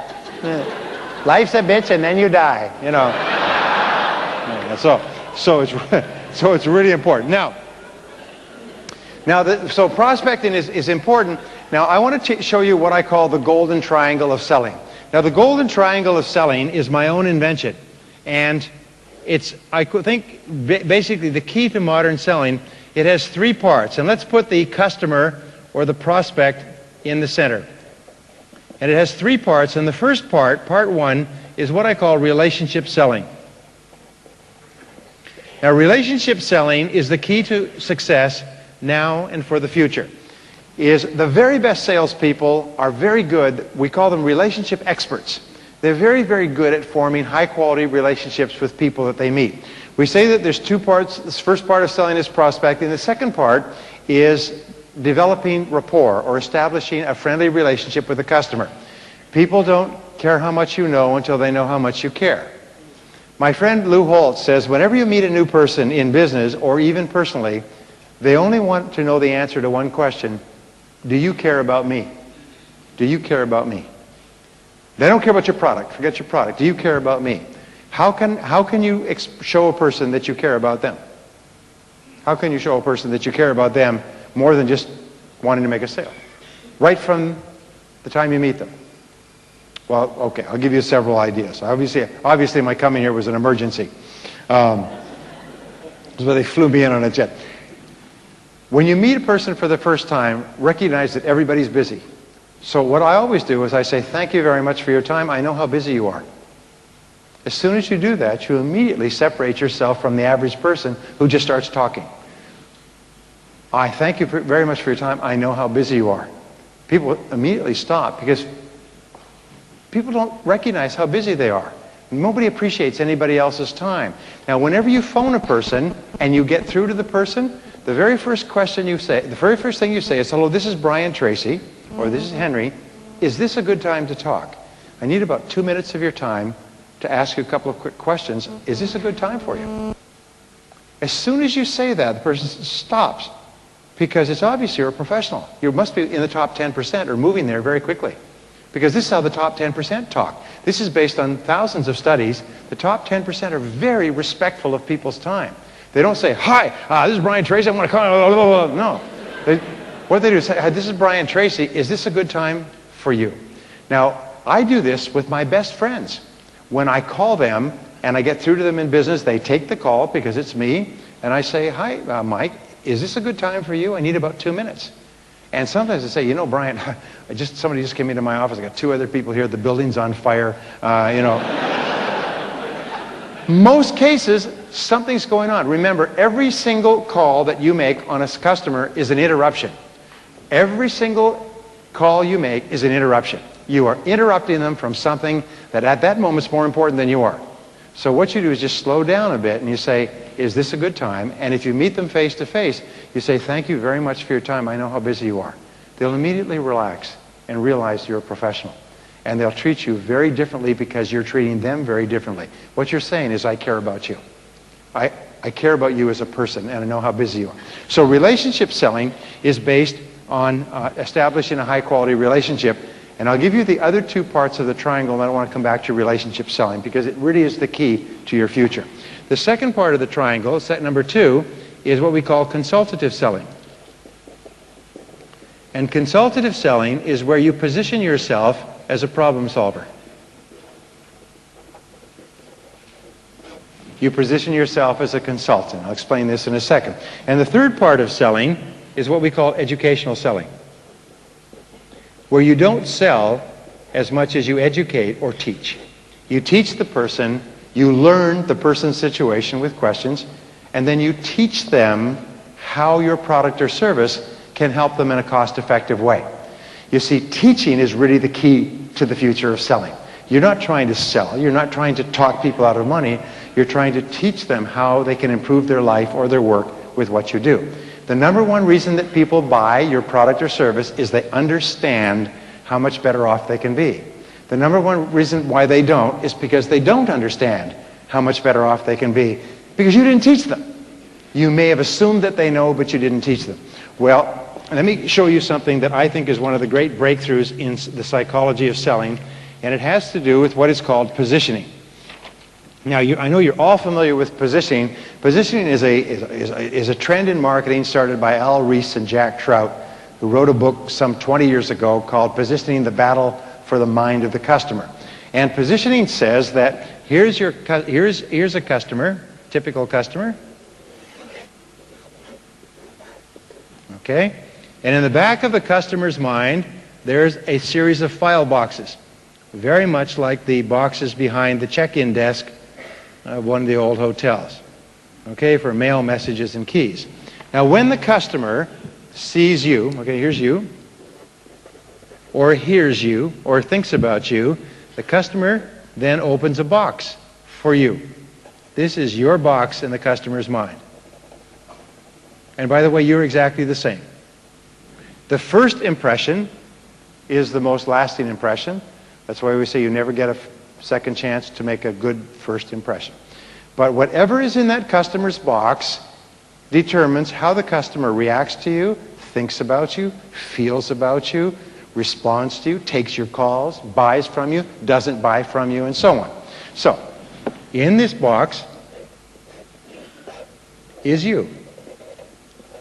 The question is, what's in the customer's box with regard to you? Now, in positioning, what we do is we say that your job is to shape this positioning.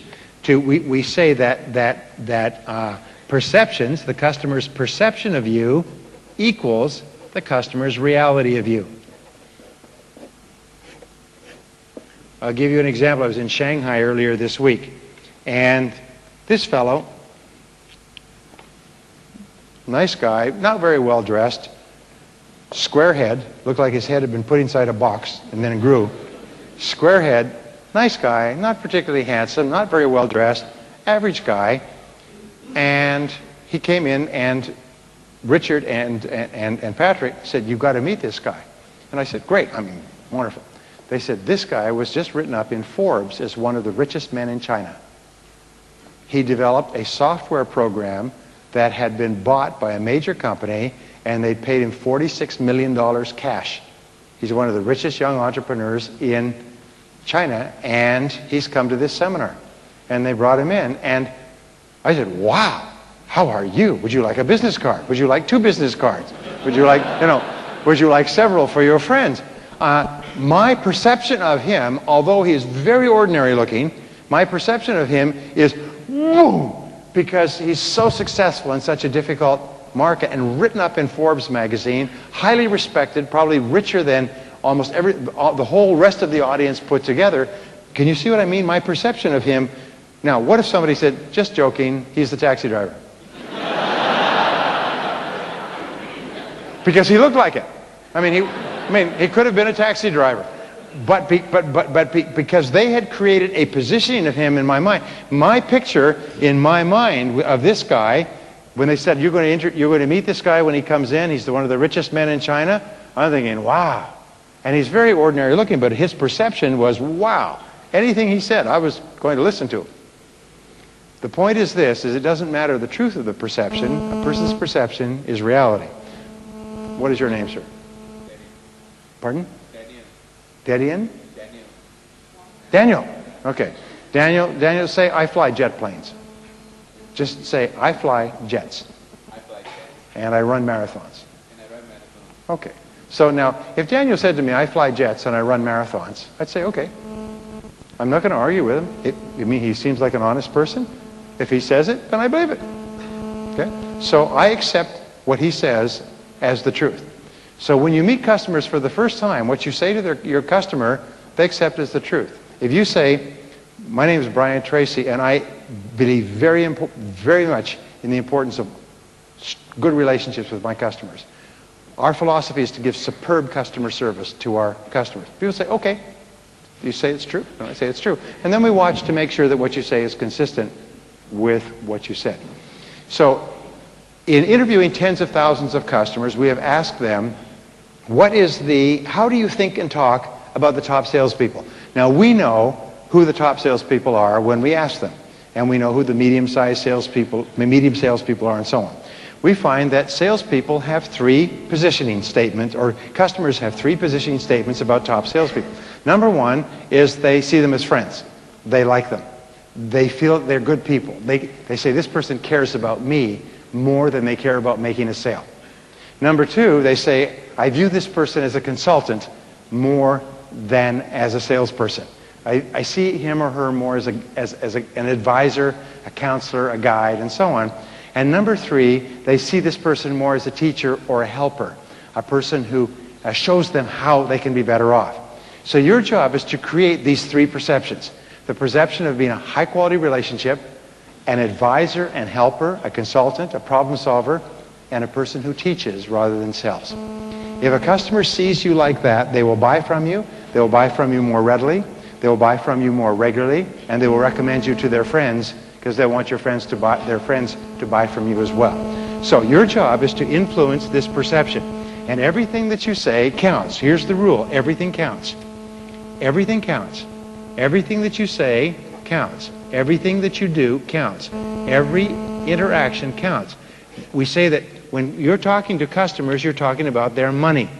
And money is a very emotional issue. So they are hypersensitive to everything you say or do. If you say you'll be there at 10 o'clock and you come at 10 minutes after 10, they remember that.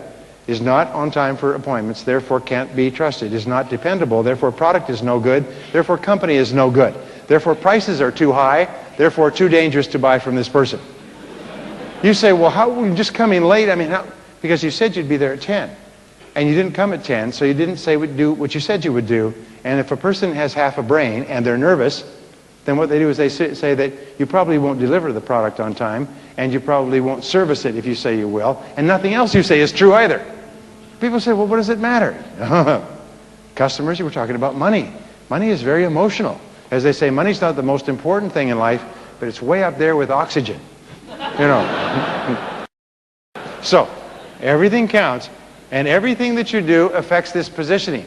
You see, if you have a great positioning so that people think and talk about you in a positive way, then whenever you call them, say, oh, I'll take his call, or her call, and I got something I want to talk to you about. Good. And they'll see you more readily.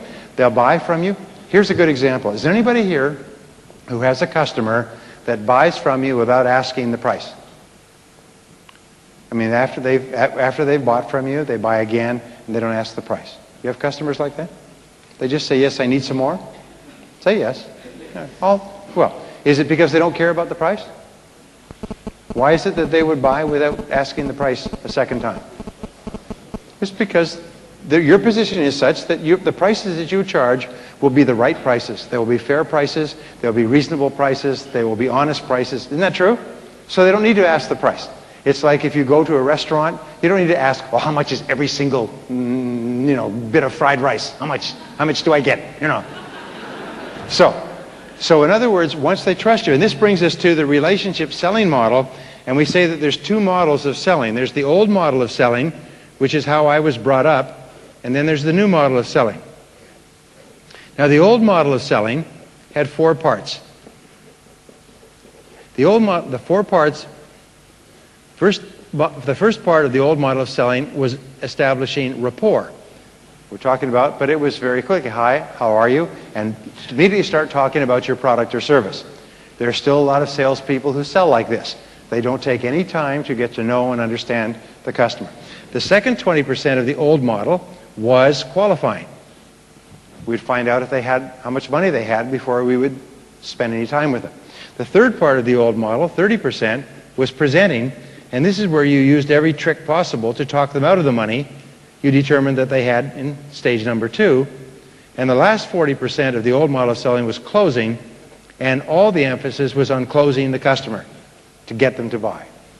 In the 70s, the market began to shift. As people became smarter and better educated, as the market became more competitive, the market shifted and it went through a transition to the new model of selling. Now, the new model of selling has 4 parts as well. The first 40% of the new model of selling is building trust. Now, we call this the relationship selling model.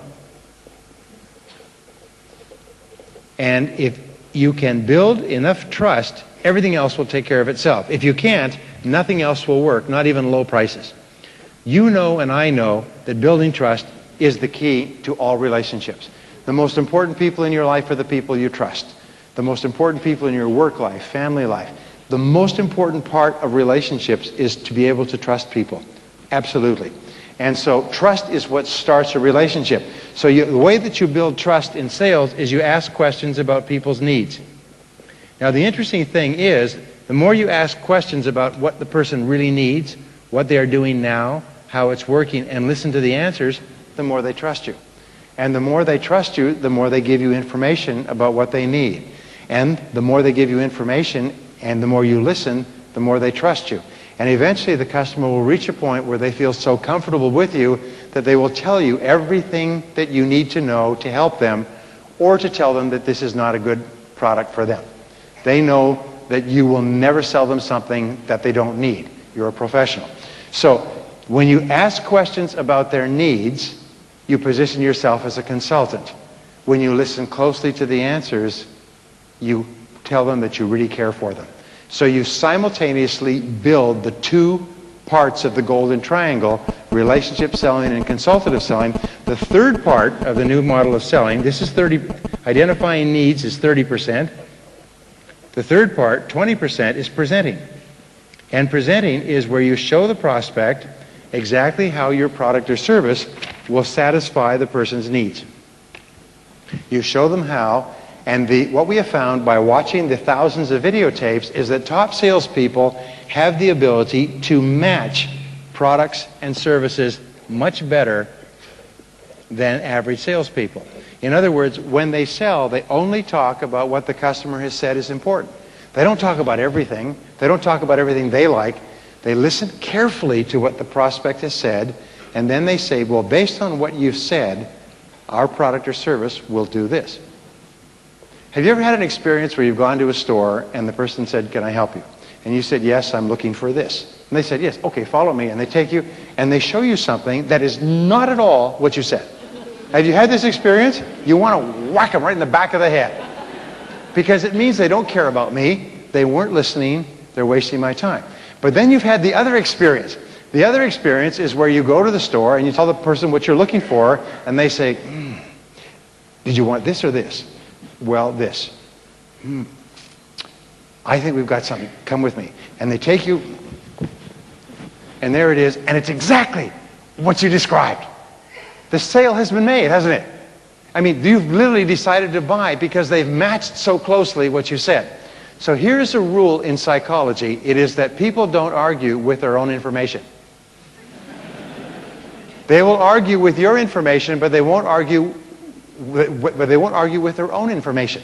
So therefore, if you show them that this is what they said and your product or service is exactly what they said, the sale has almost been made. Because people have, it has been identified in psychology as what is called consistency. Human beings have an intense inner desire to remain consistent with what they said. Have you ever had your kids say, Daddy, you said? But you just said, remember you said? Have you ever heard this? You don't remember saying it, but you feel compelled to do whatever it was because they told you that you said it. When a person says, this is what we need, this is what we want, this is our problems, and you say, well, our product will do this and it will do that and we'll solve that problem, people try to remain consistent with what they said. They don't argue with their own information. So therefore, really good salespeople make sure that their presentation fits like a hand in a glove into what the customer says they want. Oh, damn, this is good. All right. The last part, the last 10%, is confirming. Does this make sense to you? Do you like this? Is this what you're looking for? Until the customer says, yes, that makes sense, and then you can go on to close the sale. Now, let me give you the simplest of all closing techniques. It's called the invitational close, is where you simply say, well, if you like it, why don't you give it a try? Why don't you take it? Why don't you buy it? Or if you're selling services, say, well, if this makes sense to you, why don't you give us a try? The invitational close, why don't you give it a try, is a simple, powerful closing technique, one of the most powerful ever developed for a customer who's reached the end of the sales presentation. Do you like this so far? Yes, well, why don't you take it? I was speaking to a salesman in New York last week. He said, you know, that doubled my income. He said, it's my favorite closing technique. And he's a very successful guy. And double his income is a lot of money. He said, I'll double it again next year. He said, every single time I talk to a prospect, I present it, I ask any questions, I say, you have any questions? The person says, no. He says, why don't you take it? He said, it's amazing. They say, okay. So always, at the end of a sales conversation, invite the person to buy. Even if they say, well, I don't know, I'm not sure, let me think it over. You say, look, why don't you just take it? Okay. It's the most amazing darn thing. Look, you need it. You're going to get it sooner or later. This is a good price. We stand behind it. Why don't you just take it? Okay. It solves the problem. Remember, a product or service that a person needs solves the problem if you can sell it to them. Why don't you give it a try? Even if they're taking you by the neck and throwing you out into the street, say, why don't you take it? And often they say, oh, bring them back. We'll take it. You know. So always, never leave a sales conversation. I used to come to the end of a sales talk, and I would be very enthused, and I've got the appointment, I've made the presentation, everything else, and then I say, well, what do you think? You ever done that? Well, what do you think? The person says, well, I think I'd like to think it over. Which means goodbye forever. We'll never meet again. Okay, so this is the new model, and the new model is the relationship selling model, and here's the rule. Listening builds trust. Listening builds trust. And trust is the key to sales success in the 21st century. Your job is to build one trust relationship after another. Because even if they don't buy from you today, if the trust relationship has been established and you keep in touch with them, remember, salespeople, top salespeople are optimists. They make more calls, they call back more often. It may be the person can't buy today, but they will buy next week, next month. Trust is the critical factor. I got a ride to the airport by this salesman in Atlanta, Georgia, and brand new Mercedes. And he was taking me to the airport, and he said, how do you like my car? I said, it's beautiful.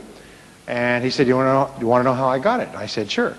He said, well, I listened to your material year after year, especially that part about persistence and continuing to call back. I called on this major Fortune 500 company, and we sell telecommunication services, wireless, telephone, fiber optics, satellite communications, and this is a major company. This company is spending $3 million a year on our services with our competitor.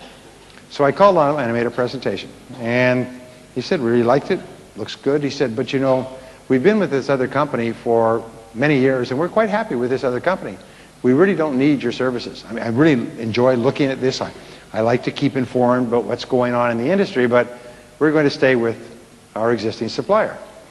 He said, well, that's fine. He said, but I'd like to keep in touch with you and keep you informed on what's going on in this industry because there's so many changes taking place that you should know what's going on. He said, well, that's fine. I like to keep informed.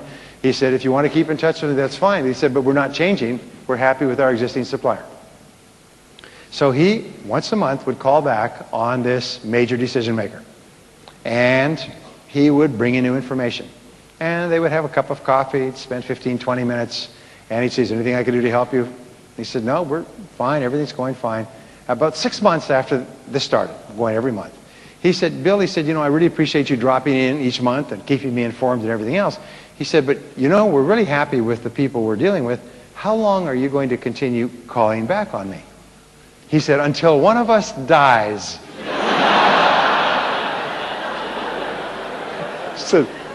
He said, you're really serious, aren't you? He said, yes, I am. He said, because this industry is changing so rapidly that there will come a time where we will have something that nobody else will have. We will be able to service you better than your existing supplier. He said, well, you know, if you're willing to spend the time, you go ahead. He called on him every month for a whole year.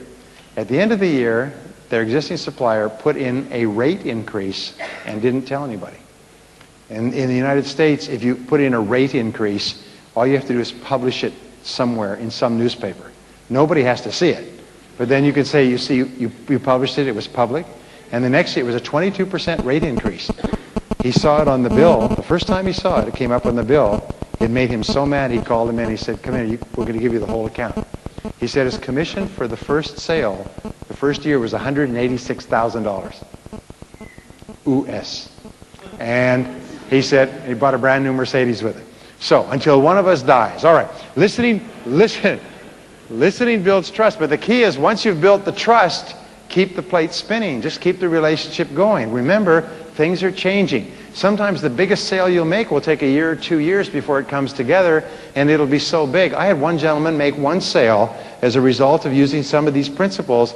He said he made one sale that was 68% of his entire year's quota in one sale, because it was solely based on building trust and maintaining that trust.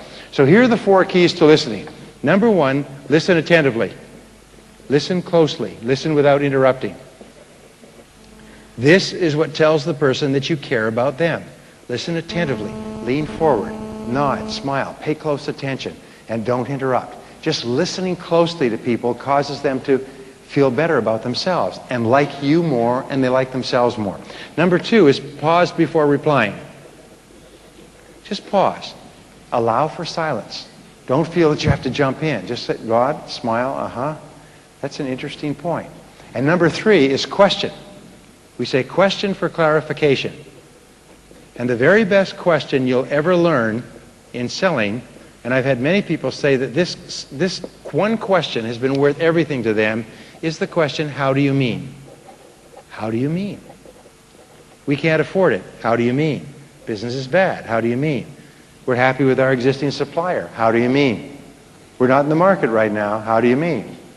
I don't like you. I don't like your company. I don't like your industry. And quite frankly, I'm not interested in doing business with you. How do you mean exactly? Here's the point. How do you mean is a control question. But it's also an invisible control question.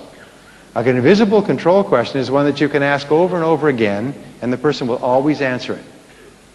And they will always expand on what they said.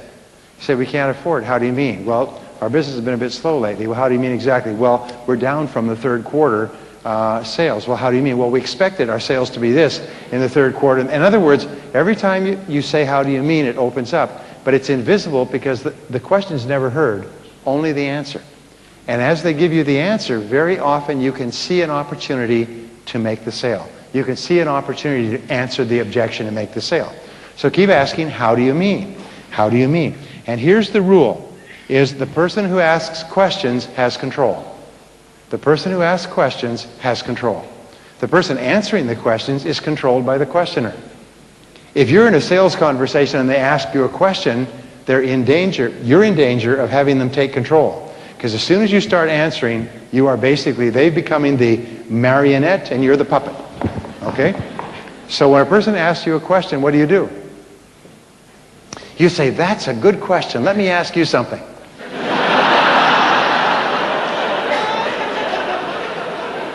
And you ask your own question and take control. That's a good question, but let me ask you something. How do you mean exactly? Or what are you doing in this area? Or how is that working for you? Or when would you be thinking of making a decision if you found exactly what you were looking for? It doesn't matter what your question is, take control. The person who asks questions has control. By the way, I'm speaking primarily to the men here because the women all know this. Women are brilliant at controlling conversations with questions. Oh, they're so dangerous. I have 2 daughters, 22 and 10, and there's a stage in a woman's life where they're taken away by other women to a cave in the mountain, and they're taught how to control men for the rest of their lives. And ever after, they can control you with words and questions. For instance, you ask them something, they say nothing. They know that if they answer, you've taken control, so they won't respond. It's very unnerving for men. Now, they also, if you get into an argument with them, they fight back with. You saw a crouching tiger fight with a sword. They fight back with questions. And by the time you're finished, you were in the right when you started, and you're in the wrong now.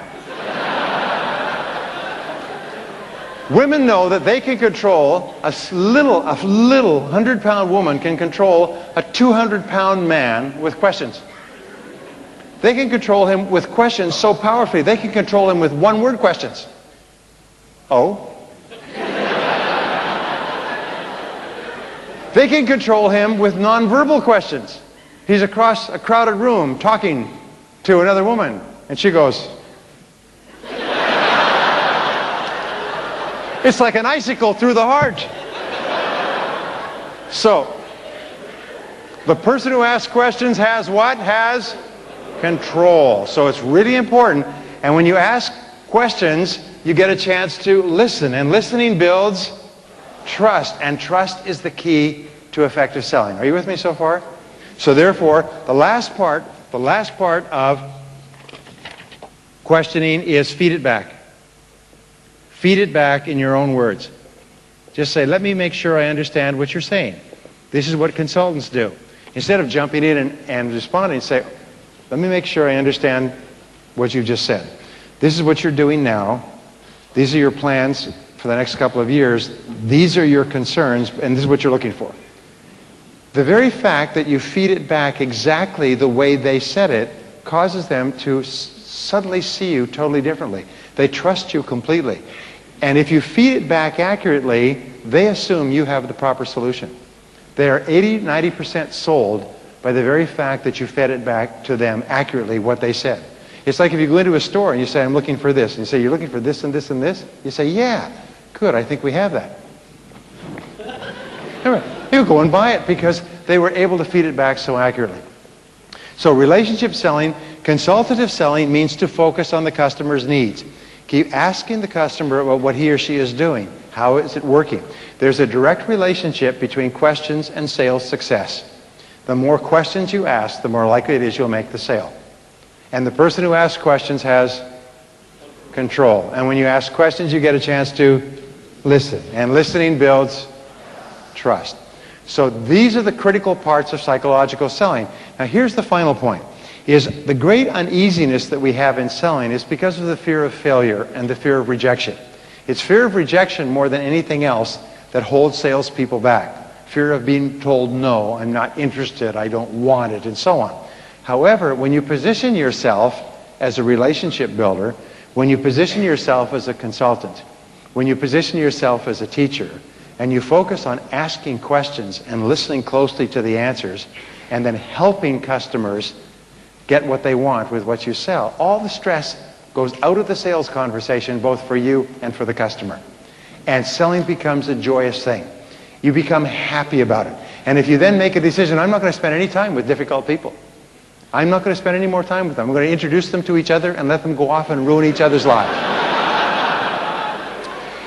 If you make a decision that from now on you're going to spend time with people that you like and you're going to treat them well and you're going to ask them good questions and listen carefully to the answers and try to help them get more products and services and buy your products and services, and if business is slow, you're just going to work a little bit harder and you're going to start a little bit earlier and work a little bit harder and stay a little bit later.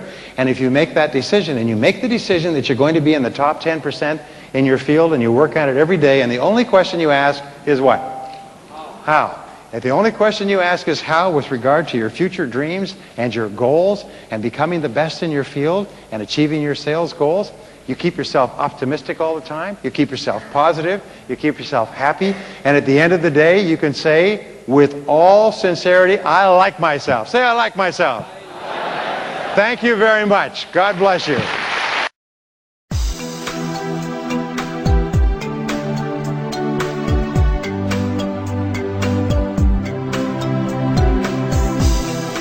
In the morning, I feel the breeze. The sun washes over me.